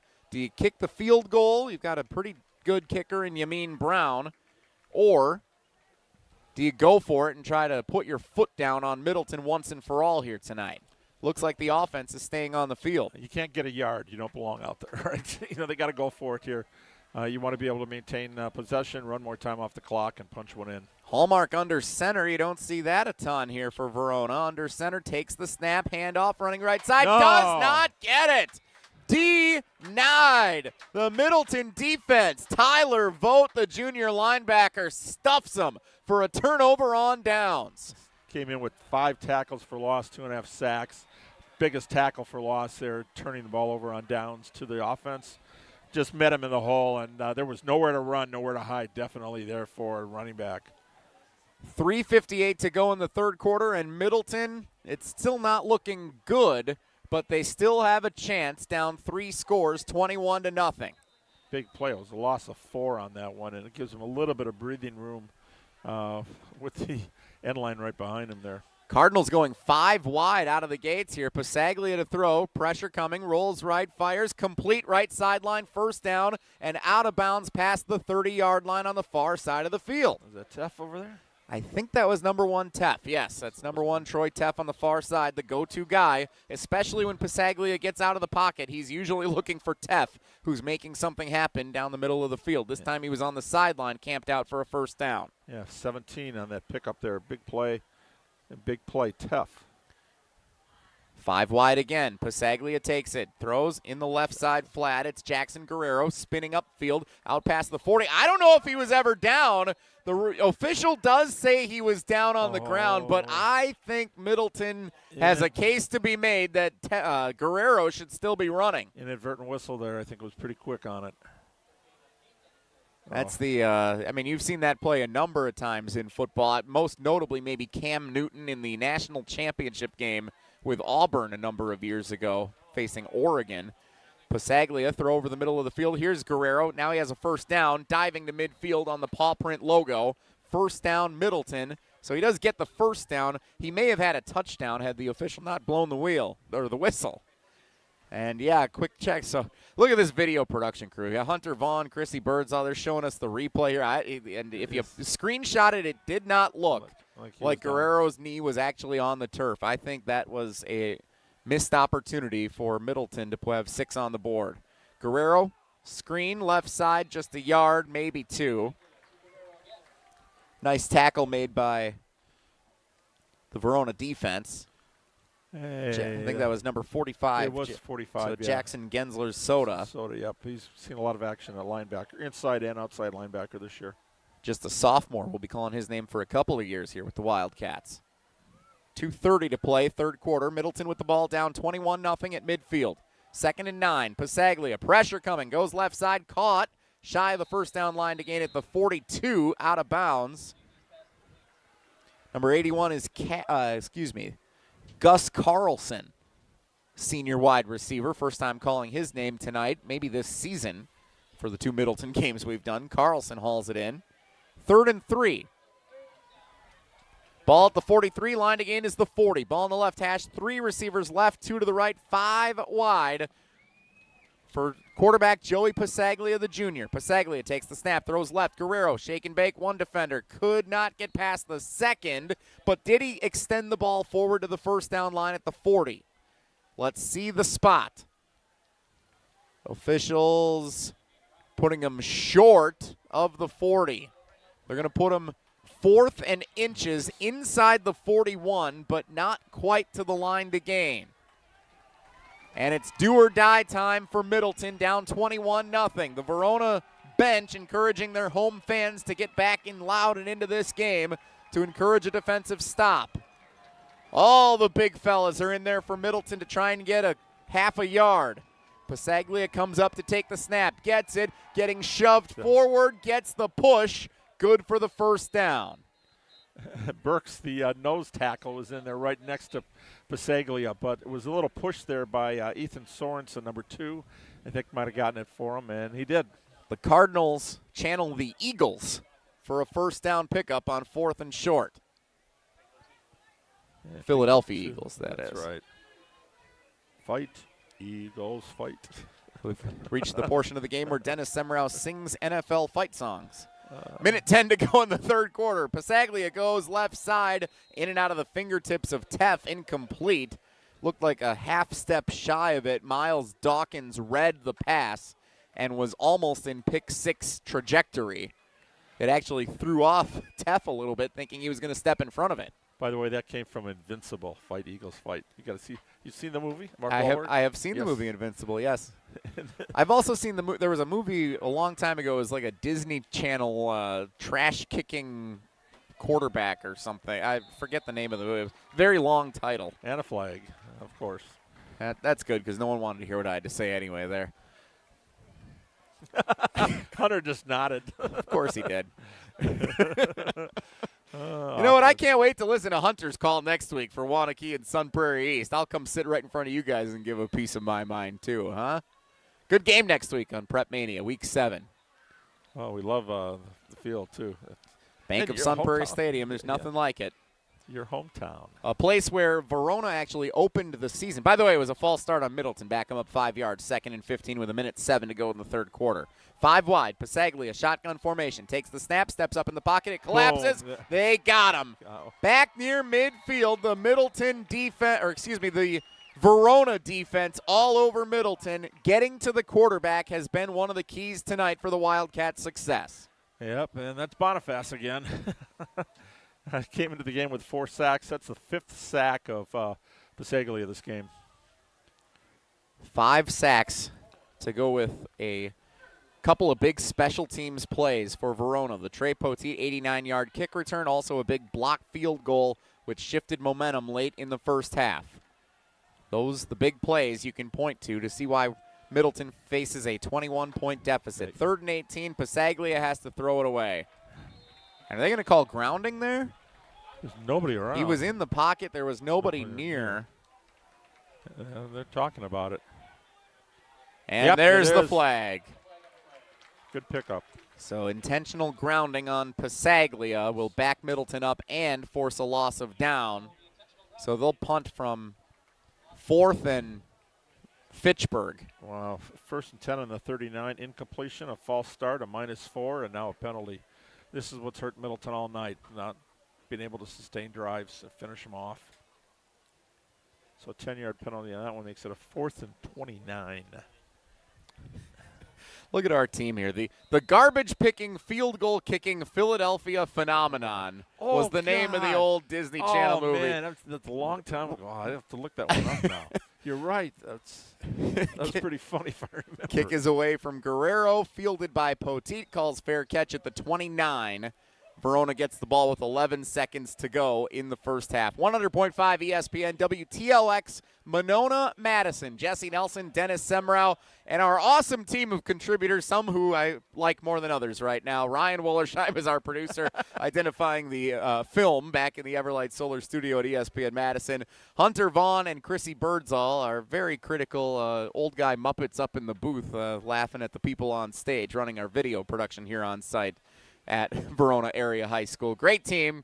Glad to be a part of it with you tonight here. Week 6 of the high school football season. The Verona Wildcats, 4th ranked in the state, up 21-0. We've had 2 drives. First of all, 11 plays for Verona, 10 plays for Middleton, 0 points. Middleton had a 15-play drive with a blocked field goal in the first half. So a lot of movement, but just not a lot of finishes tonight. Caleb Hallmark hands it off, weaving through defenders and scampering forward. I think that's Asher Grady on the carry. The sophomore running back eclipses 200 yards on the season with that carry. Good for a Verona first down out past the 40. I like it. That's one of those guys I'm talking about on offense. I haven't seen a lot of big playmakers. Maybe he could be one down the road. Picked up 12 on that one for the first down. End of the third quarter, Verona in control, 21-0. The 4th-ranked Wildcats lead Middleton. The final 12 coming up after this on Zimbrick Honda's presentation of PrepMania. Bucky wants a Honda with lots of headroom. Zimbrick, Fish Hatchery Road. Something with room for all your friends, right? These are the people who take good care of you. It's gotta be red, of course. Get to know Zimbrick, 'cause you deserve it. Zimbrick Honda. Hundreds of options. Zero hassle. Zimbrick, Fish Hatchery Road. Brian here from Canopy Wealth Management. At Canopy, we create strategies that are tailored to your needs and goals. We've invested heavily in client-friendly software so your assets and plan progress are available to view in one place at any time. Whether you prefer only the high-level information or enjoy the intricate details of the planning process, we've got you covered. Canopy Wealth Management. Care, competence, clarity. It's not just a tagline, it's a promise. Go to canopy-wealth.com to get started today. That's canopy-wealth.com.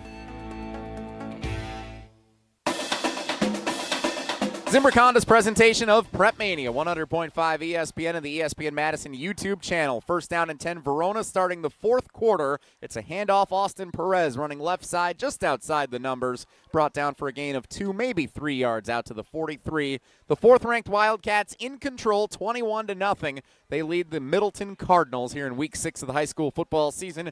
Big 8 conference play with a win tonight. It does appear that Verona will be in the driver's seat to potentially clinch a conference title in another week or two. Middleton would find its second loss of the year, and between them and Madison Memorial, Verona would hold both tiebreakers over their respective foes, that trio competing for the Big 8 title here in 2024. Second and 8. Hallmark in a pistol formation. 2 receivers to the near side left, 1 to the right. Hallmark to throw, looks that way. It's intercepted. Middleton takes it away. Stepping in front of the pass, Oliver Wenning, his second interception of the night. Middleton still won't go away with 11-11. Make a wish, Middleton. They're still in it. Hey, the Cardinals got some fight. You're not done until it's over. Cardinals take over in Verona territory at the 45-yard line with Oliver Wenning's second interception of the evening. The first coming in the first half in the middle of the field when Verona was driving for the first time. And now he gives Middleton another chance to try and put points on the board on a short field. Pasaglia, shotgun, takes the snap. Pump fake left, pressure coming, rolls left, now to his right. Pasaglia, pump fake again, goes out of bounds, incomplete with a pass along the bench. He's got a coach over there. Almost like he's thrown over in that area a couple of times tonight. Second and 10. That's that coach in the white sweatshirt that he keeps trying to throw toward. Second and 10 at the 45 of Verona. Middleton down 21-0. Pasaglia, the state leader, entering play tonight in passing touchdowns with 21 on the season. He was 5th ranked in the state in passing yards entering this game. Steps up to throw. Pocket collapses. Pasaglia, middle of the field, has Teff. Complete for a first down inside the 30. Taken down at the 25-yard line. Big gain, Middleton. Move the chains. First down, Cardinals. 10:54 to go in the game. 20-yard pickup, another one for Teff. You get a score here, you get a stop, you can go put points on the board. Suddenly a one-possession game with a few minutes to go. The formula is there for Middleton with all 3 timeouts here in the final 10:45 and counting. Ball in the middle of the field, 2 receivers right, 2 to the left. Pasaglia takes the snap, throws it for Jackson out of the backfield. Verona read that one like a book. Loss of 4 back to the 30. Didn't fool anybody there. Teff coming into this game, the leading receiver, 3 catches, 26 yards in the first half. He's got 3 for 63 in the second, and Pasaglia looking for him almost every play. Second down and 15, approaching 10 minutes to go. Middleton slow to the line of scrimmage here. Trips receivers left, 1 to the far side right. Pasaglia wants to throw left side, has a man, threw too high, incomplete. Had a throwing lane in the direction of tight end Drew Cooney, just threw it a little too high, incomplete. Third down and 15 now for Middleton. Clock stops with just under 10 minutes to play. Cardinals just can't catch a break on offense with penalties and drop passes. They've had some nice long drives, a 15 and a 10-play drive, and still no points up there. But here's a good chance to get in the end zone.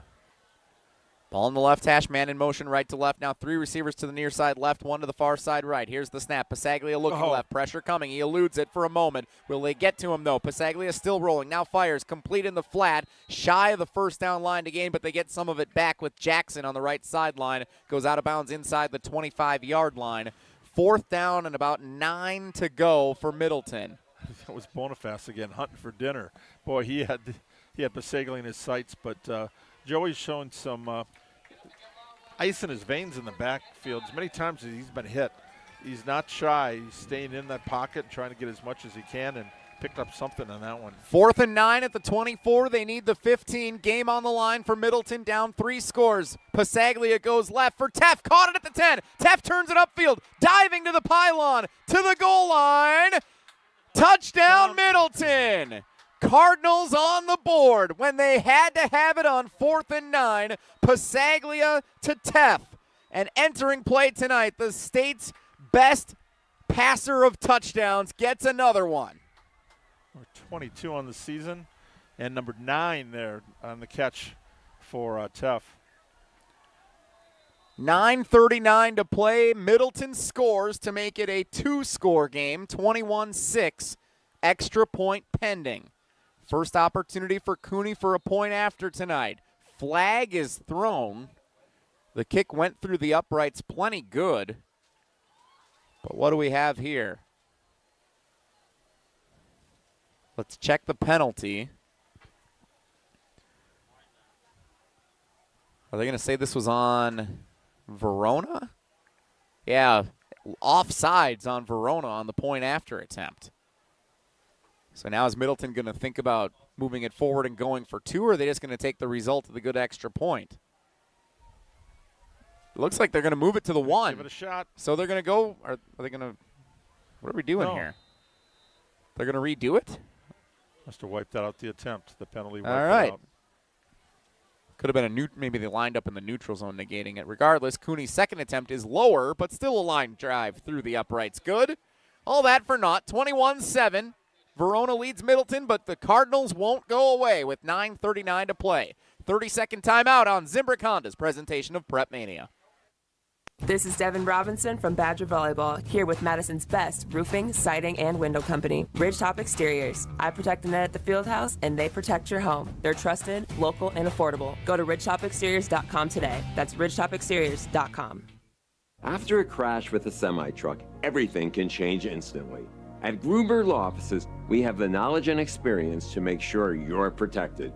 And we're here to help whenever you need us. Gruber Law Offices. One call, that's all.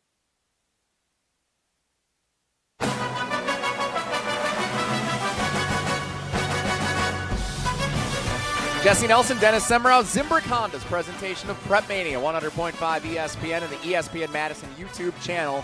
4th-ranked Verona seemingly in control for this entire game, but Middleton converting a 4th down and 9 when they absolutely needed it to stay alive in the game, now trailing 21-7 here in Week 6 of the high school football season. Jesse Nelson, Dennis Semrau with you at Verona Area High School.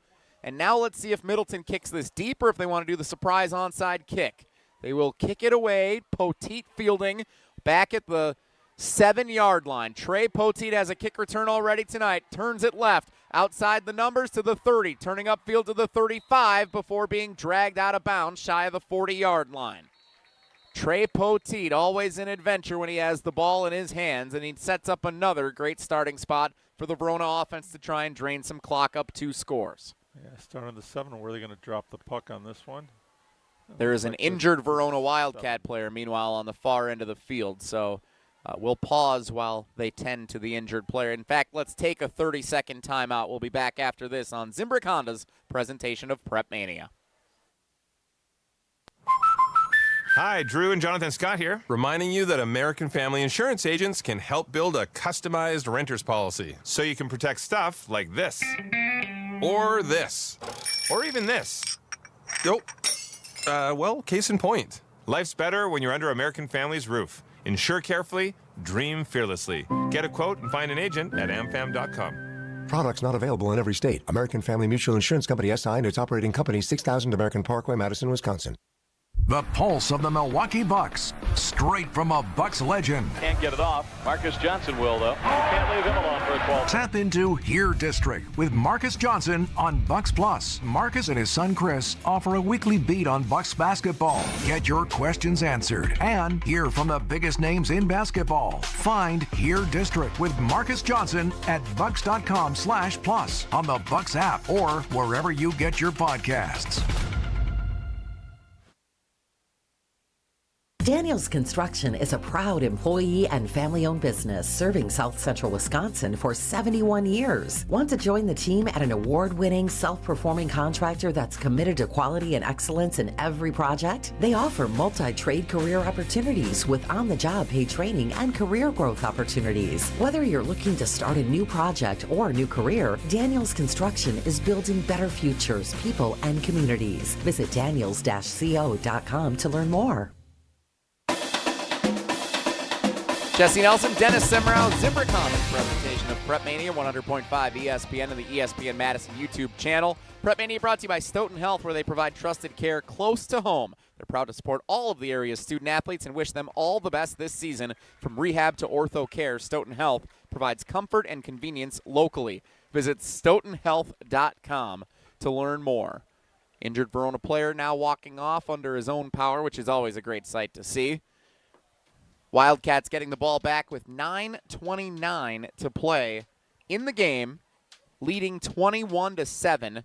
Middleton has all 3 timeouts and momentum after scoring on offense on a 4th down and 9 play on a passing touchdown. Joey Passaglia, his 22nd of the season, to lead the state to Troy Teff, who collects his 9th touchdown of the season. 7th catch, 113 yards tonight. The big play guy. It's a good night against a good defense for Troy Teff, no doubt. Let's see if Verona can drain some clock here. If Middleton's defense can get a stop and a 3-and-out here, we've got ourselves a ball game. Caleb Hallmark is the senior quarterback. Nobody on the near side left, 2 receivers right. Here's the snap. Hallmark hands off, running left side. Asher Grady, the sophomore, lowers the shoulder. You can just tell he's a bulldozer, wants to run over defenders. And Grady gets out past the 40 near the 44-yard line, gain of about 7 on 1st down and 10. 5'10", 185-pound sophomore. He's only going to get bigger and better. That's could be a future starting running back here for them. A couple of years ago, we saw somebody else in a Verona Wildcat uniform that was a bulldozer with some great speed. Jackson Aker, who's gone on to do some fun things at the college level at the University of Wisconsin. 2nd down and 3 for Verona. Under 9 minutes to play, up 21-7. Ball on the left hash. Here's the snap. Handed off. Grady again, left side. This time Middleton got him. Once again, that was Oliver Wenning, who has been all over things for Middleton tonight with 2 interceptions and a bunch of contact, including stopping Grady's momentum forward right at the 45-yard line. He picks up 1 to set up 3rd down and 2. That was a shoulder hit. Boom, right into him. It was delivered with authority. 8-17 and counting in the game. You think he's good here? You got to see him on the lacrosse, what he does on the lacrosse field. 4 Middleton Cardinals, state lacrosse champions back in the spring.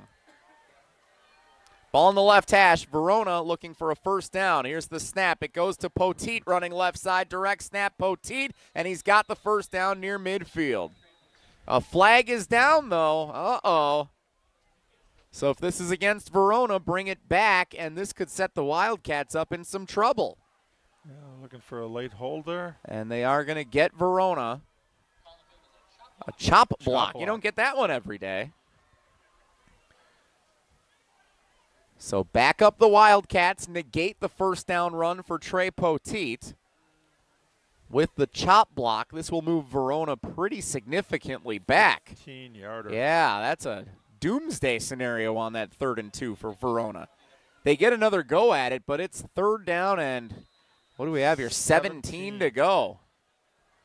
Clock is still running. The clock is the enemy for Middleton. They need to, again, stop, get the ball, and come back and score. Still not out of it. But if there's a team that's resume has them built for a comeback here in the 4th quarter, it's Middleton. Yeah, I thought maybe they might have tried an onside kick after that last one just because Verona has a tendency to run a lot of clock and possessions. You might not get the ball back too many times. Ball on the left hash, 2 receivers set to either side, make it 5 wide. Now as Poteet comes out of the backfield to line up in the slot. Hallmark, the quarterback, takes the snap, looks left side, complete, and being shoved out of bounds past the 35-yard line. On the reception, number 42 is Mickey McCoy, listed as an official linebacker for the Verona program. Put him in there. So now it's punting situation for Verona, and McCoy went out of bounds on that play, so the clock stops with 7:15 to go. Dennis, I got to say, momentum is with Middleton here in the 4th quarter. Let's see what happens on this punt, but we've got ourselves a game still. Got a punt block here. High snap, able to be fielded. The kick is away from Yamin Brown.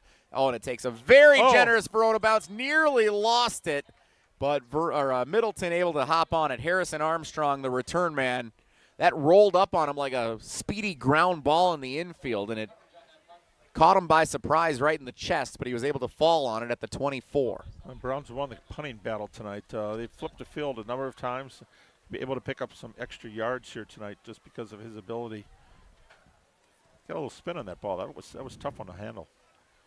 Middleton very much in this game with 7:07 to go. 21-7. Fourth-ranked Verona leads Middleton. Cardinals have the football at their own 24. Jesse Nelson, Dennis Semrau with you here on Zimbrick Honda's PrepMania. Joey Passaglia takes the snap, pressure coming, has to throw it away, and he does so.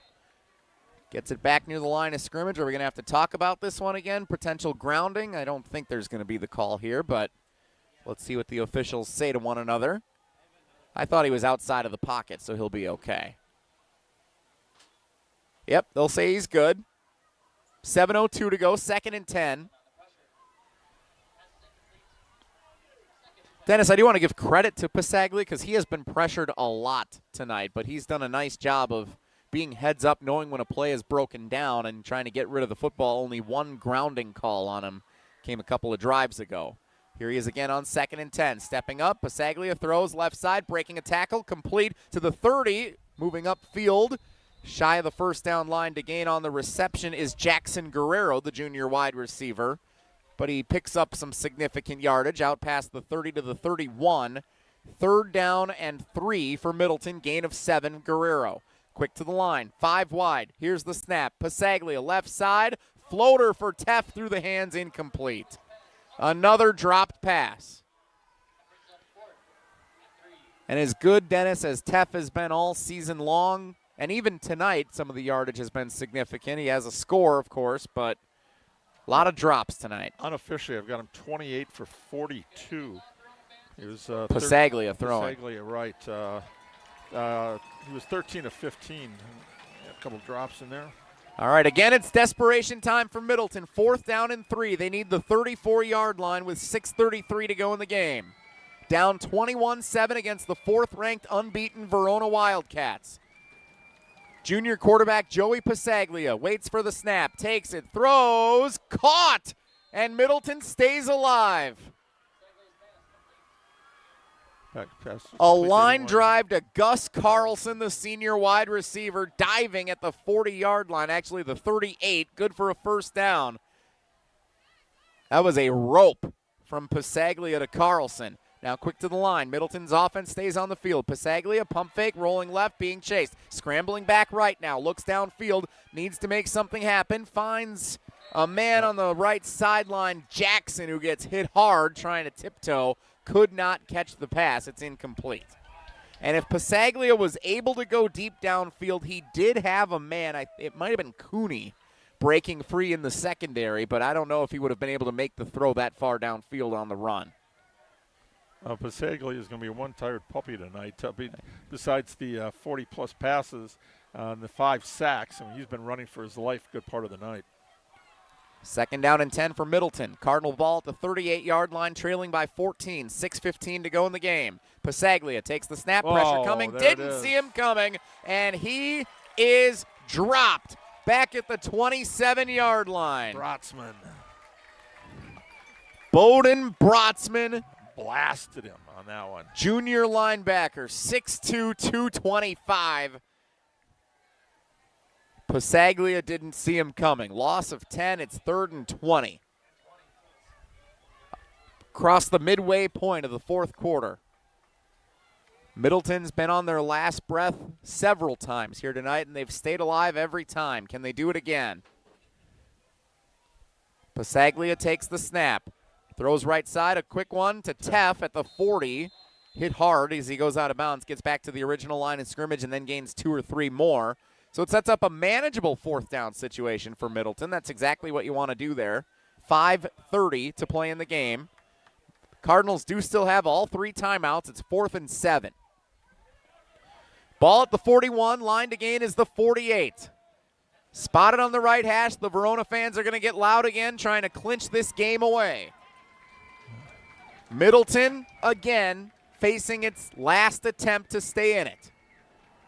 Guerrero in motion right to left. 3 receivers now on the far left side, 1 to the near side right. Shotgun snap. Passaglia steps up, wants to run for it. No, out of the backfield, throws too high, incomplete for Jackson. A flag is thrown. Passaglia may have stepped beyond the line of scrimmage. Yeah, he was passed. That'll be a turnover on downs back to Verona, and the Wildcats, 4th ranked in the state, getting a challenge here from Middleton in the 4th quarter, but it looks like they're going to be in cruise control for the final 5:23. Wildcats get the ball back in Middleton territory with 5:23 to play, up by 14. Middleton's going to finish with minus negative yards because of all the sacks that Passaglia has taken tonight. That's the team that when you get longer in the season, you got to be able to run the football, and tonight it's been all offense in the air and just not enough. You got to have a little bit of a ground game to be able to move that ball down the field and finish some drives. Other than that last 4th down pass play to Teff in the end zone, that's been it all night offensively. And we saw again Passaglia running for his life, and then at the last second, but he knew it too. Just kind of when he pulled up, oh no, too far. Ball at the 41-yard line as Verona takes over in Middleton territory, looking to drain some clock, maybe put one more score on the board to put this game away. So here's the snap, Hallmark, handoff, left side, Grady. Asher Grady, the sophomore running back, goes upfield, down inside the 35. Shy of the first down line to gain, but a nice pickup of about 8 yards. Sets up a 2nd and 2 situation for Verona. Or correction, they're going to spot him. Where are they going to give him here? The looks like 34. The 34. So and they 2nd and 3. Yeah, gain of 7. Wildcats 5-0 on the season. 3-0 in Big 8 conference play, looking to make it 4 straight this season, 18 straight overall in a streak spanning a couple of years now. They're taking all the time off the clock you can. Hallmark takes the snap, handoff right side. Grady tries to bounce outside the block. He's got the edge, 1st down, spun down near the 25-yard line, and a flag came in the backfield and after the play, well downfield. So this may be 2 different penalties the officials need to sort through with 4:29 to play in the game. Yeah, he's got to stay back inside. And he had the 1st down. Now he's trying to get some extra yards, went out of bounds. The clock's the Middleton's enemy. You just stay in bounds. But he might have gotten hit late over there on the sideline, and then you might have had a hold. Yep, you got a hold on offense and a late hit on defense. They're going to offset. You speak very fluent referee, Dennis. That was an excellent interpretation of the hand signals we were seeing from our officiating crew that you were also seeing if you're watching with us on the ESPN Madison YouTube channel. So it just wipes out the play, so we're back to 2nd and 3 at 34. Try it again. Takes time off the clock, though. Verona football, 4:29 to go. They lead by 14. 4th-ranked Wildcats and the Middleton Cardinals in a Big 8 rivalry game. One receiver set to the near side left, one to the far side right. Otherwise, the tailback is Asher Grady. That's who's going to get it. Grady taken down from behind. I don't think he got the 1st down. No, nice tackle there from behind by Jalen Jeffries. Might have come up a little short. Yeah, big Jeffries able to get in there and disrupt that play. Quan Burks, number 99, actually getting involved as well. Yep, held him to 1 yard. Yep. Good play, but again, more time. 4 minutes to play. Middleton still with all 3 timeouts. Verona football, line to gain is the 31 of Middleton. Ball on the left hash. One receiver to the near side left, one to the far side right. 2 backs behind the quarterback, Hallmark, who goes under center. Hallmark takes the snap. They're going to sneak it forward, and Hallmark had a big burst. He goes all the way forward with a big push to the 24-yard line. He just kept going. He was like catapulted forward. 1st and 10, Verona. Clock continues to run with 3:30 to play. Wildcats up 14. Yeah, last year, 28-26 in the playoffs.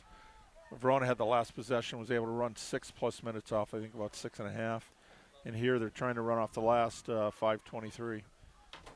It was also 28-21 in the regular season last year Middleton's only 2 losses a season ago came to these Verona Wildcats. If the score stands tonight, Middleton will lose its 3rd game here of the 2024 season, falling to 3-3.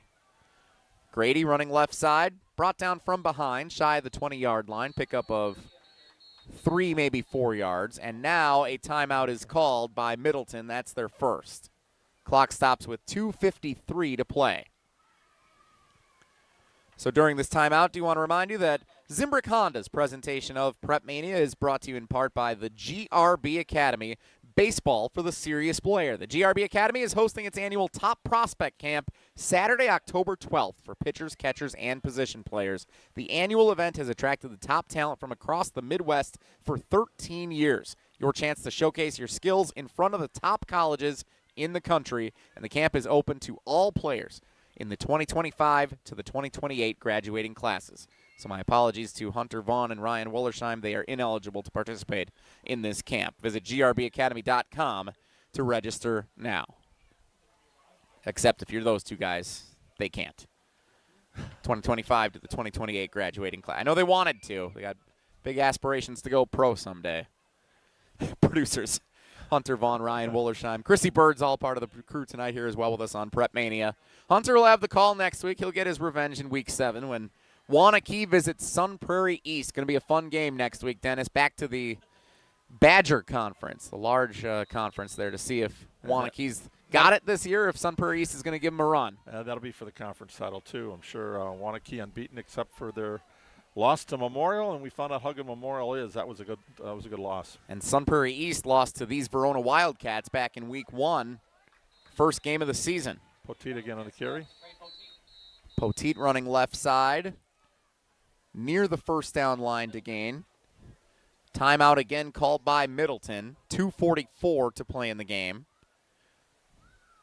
Actually, they're going to say he's out of bounds well shy of the first down line. That's my mistake. Out at the 21.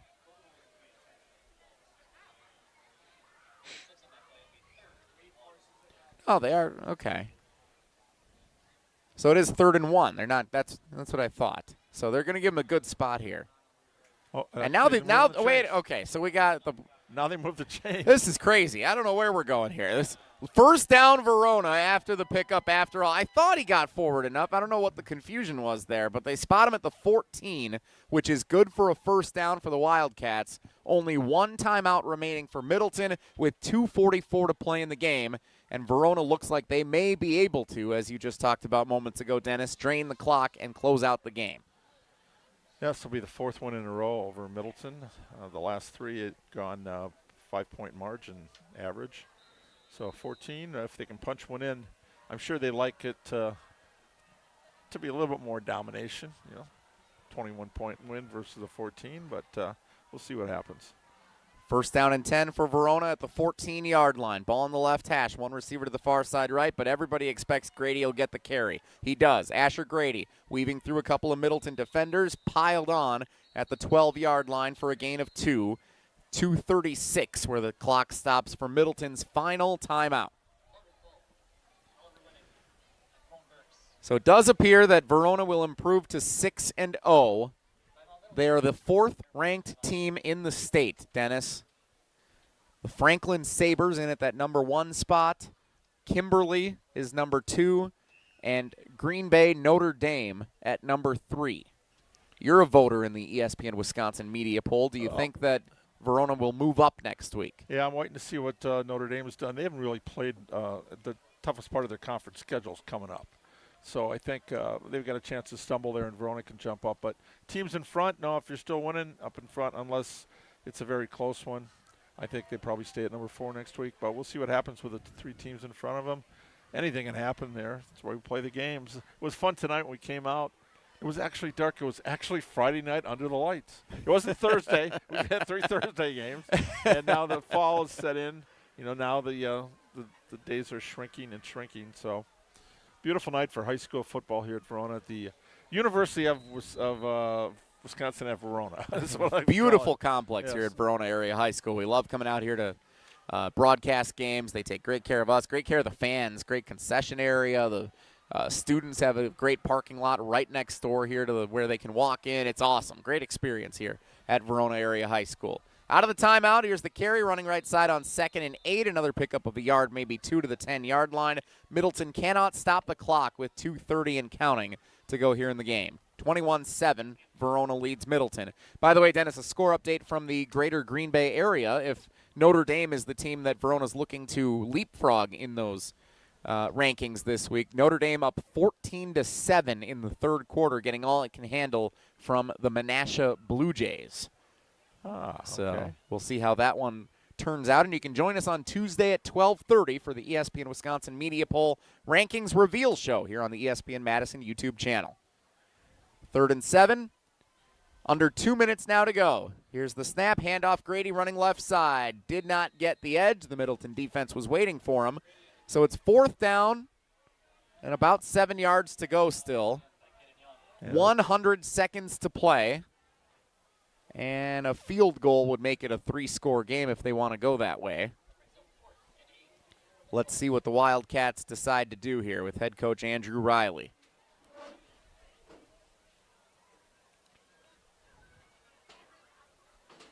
Going to be interesting to see how the playoff bracket shakes out this year in Division I, because if Verona does match up with some of those Classic 8 teams that are all top 10 teams again this week, you get McGuanago, Arrowhead, Oconomowoc undefeated coming into play this week. Muskego is always a state contender, even though they've dropped 2 straight. Timeout Verona to talk it over with with 61 seconds to go in the game, a minute 1. Yeah, see, Verona's non-conference wins over Kenosha, Indian Trail, and Sun Prairie East. If they're unbeaten conference champ and an unbeaten team going in, you think in the past that would be a number 1 seed. But now with the computer rankings, you just never know what exactly is going to come into play. And here's one we just got an update looking to get an eye on. Oconomowoc, undefeated. We said their first big test in the Classic 8. They're leading Arrowhead 28-21 late. So if they can beat Arrowhead, who Arrowhead has been as up and down as anybody in those rankings this year, if Oconomowoc can get that win, that probably catapults them into the top 10 with a couple more big games against Muskego and McGuanago still looming. Yeah, Oconomowoc, boy, that was a team. They hadn't won more than 3 games in a season in the conference since 2017, since they joined it. And that was the first time they were 5-0 in 8 years. So this is definitely a landmark season for Oconomowoc. Could be some interesting developments Tuesday when we reveal those rankings here on the ESPN Madison YouTube channel. Verona keeps the offense out on 4th and 8, out of the timeout. Here's the snap. Hallmark to throw, goes to the end zone. It's batted down, incomplete, and a turnover on downs. So the Middleton defense still fighting strong to the finish here. Verona drains nearly all the clock, but 55 seconds remain. Middleton gets it back. They're pinned deep in their own territory, down 14. But at this point, Dennis, I think you're talking about, okay, where are the victories that Middleton can find here, and what can they use to propel momentum through the rest of this season? And a nice defensive stand here late will definitely serve that purpose. Yeah, they finished with the 3 Madison schools, East, La Follette, and West.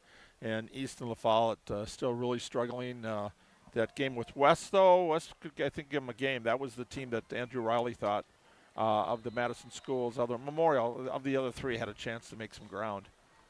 It might be a playoff-bound game for both teams.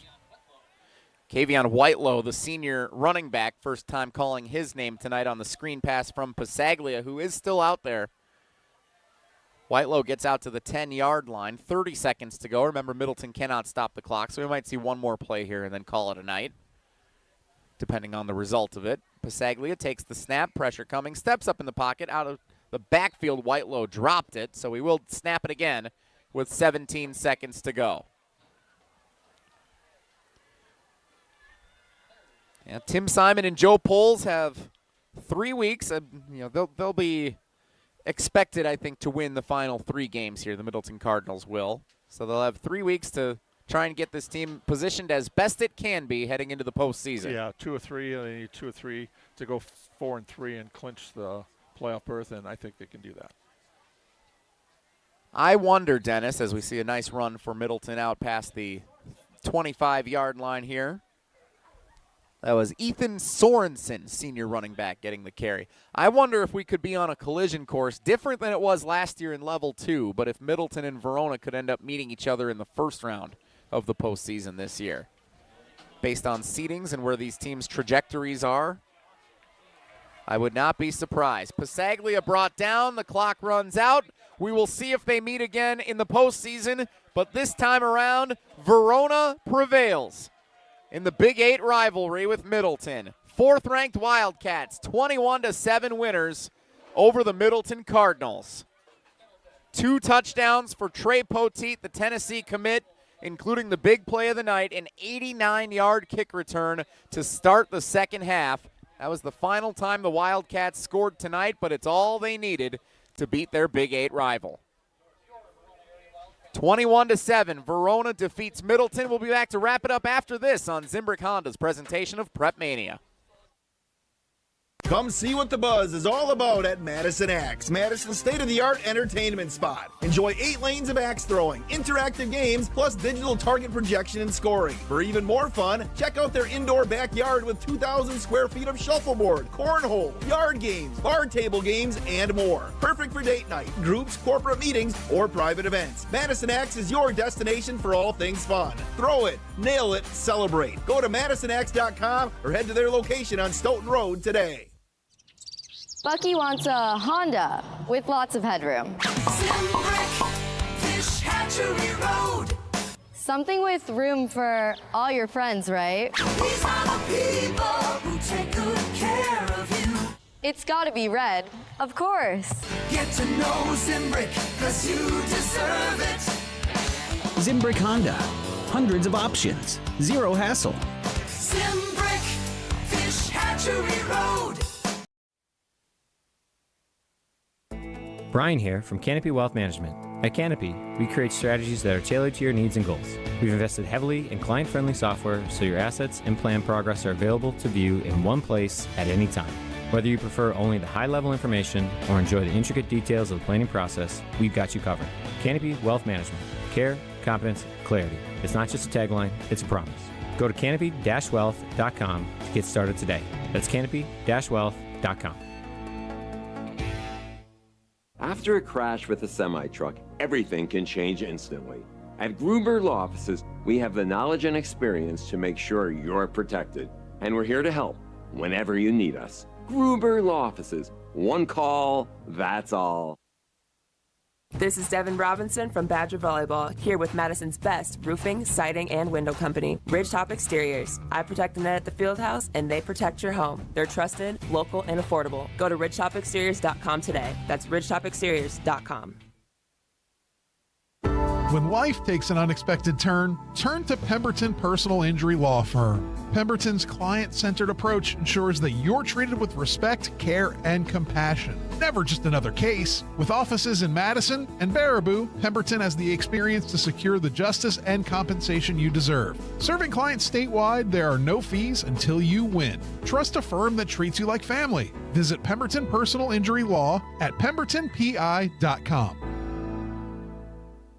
Come see what the buzz is all about at Madison Axe, Madison's state-of-the-art entertainment spot. Enjoy 8 lanes of axe throwing, interactive games, plus digital target projection and scoring. For even more fun, check out their indoor backyard with 2,000 square feet of shuffleboard, cornhole, yard games, bar table games, and more. Perfect for date night, groups, corporate meetings, or private events. Madison Axe is your destination for all things fun. Throw it, nail it, celebrate. Go to MadisonAxe.com or head to their location on Stoughton Road today.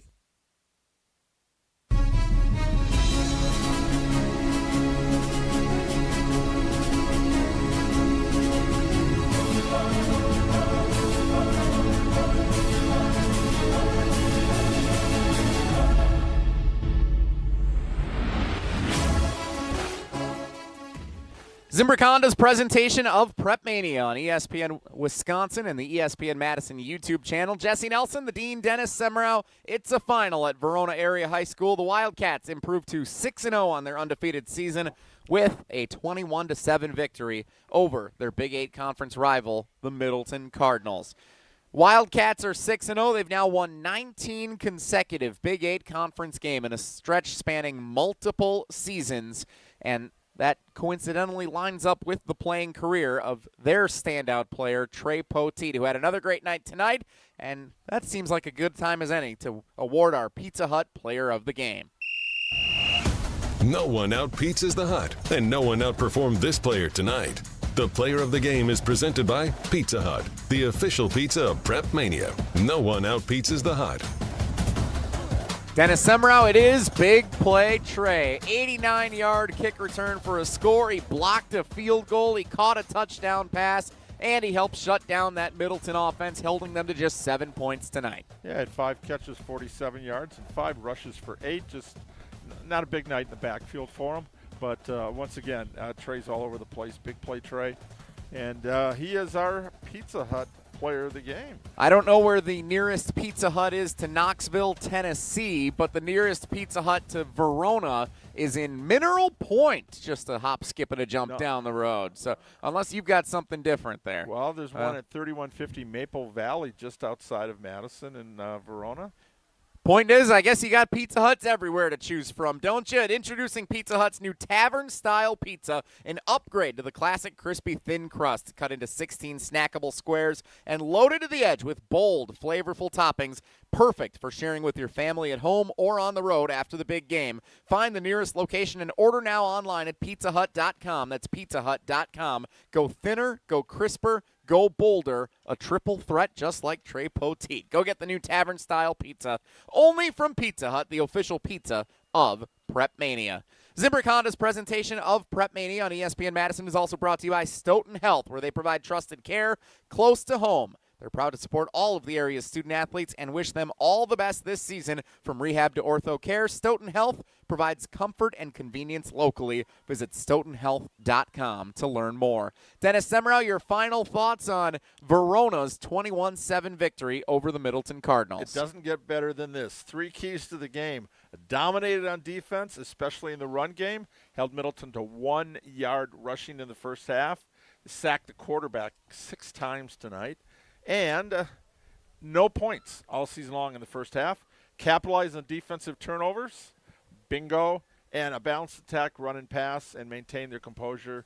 I didn't see any personal foul penalties out there. So, hey, it's a good night for Verona. Sure was. The Wildcats are 6-0. Middleton is 3-3. Dennis, do they get things figured out? Do they have a chance to make a run in the postseason after these last 3 weeks coming up? Yeah, I think they got a chance. We'll see who got matched up in the first round. They're going to have to figure out how to run the football because as you get in the end of October, early November, in passing, the weather changes. And right now their offense, the teams will be geared up just to play pass defense because, coming in, 21 touchdown passes, now 22 for Joey. Pasaglia has been great. Teff is great. They've got a lot of good receivers around them. But right now, the offensive line, they've got to get some stuff figured out. Our next PrepMania broadcast next Friday night on 100.5 ESPN and the ESPN Madison YouTube channel. Waunakee and Sun Prairie East. Biggest game of the year in the Badger Conference. Hunter Vaughn and Dennis Semrau have the call. Kickoff at 7 o'clock next Friday right here on 100.5 ESPN and the ESPN Madison YouTube channel. Zimbrick Honda has been a part of the Madison community since 1973. Their customer service is second to none, and you can experience it for yourself at 2 convenient Madison service locations on Fish Hatchery Road and Grand Canyon Drive. From simple maintenance to expert repairs, Honda certified technicians handle it all. Need new tires? For a limited time at Zimbrick Honda, you can buy 3 tires, and Dennis Semrau, you get the 4th for only $1. That's right. Shop local. Shop Zimbrick Honda. Special thanks to our entire PrepMania crew. Audio producer Ryan Wollersheim back in the Everlight Solar Studio at ESPN Madison. Video producers Chrissy Birdsall and Hunter Vaughn help bringing to on the YouTube channel here at Verona Area High School. For the Dean Dennis Semrau, I'm Jesse Nelson. Verona, 4th ranked in the state and still unbeaten, 6-0 with a 21-7 victory over Middleton. Thanks for joining us tonight on Zimbrick Honda's presentation of PrepMania.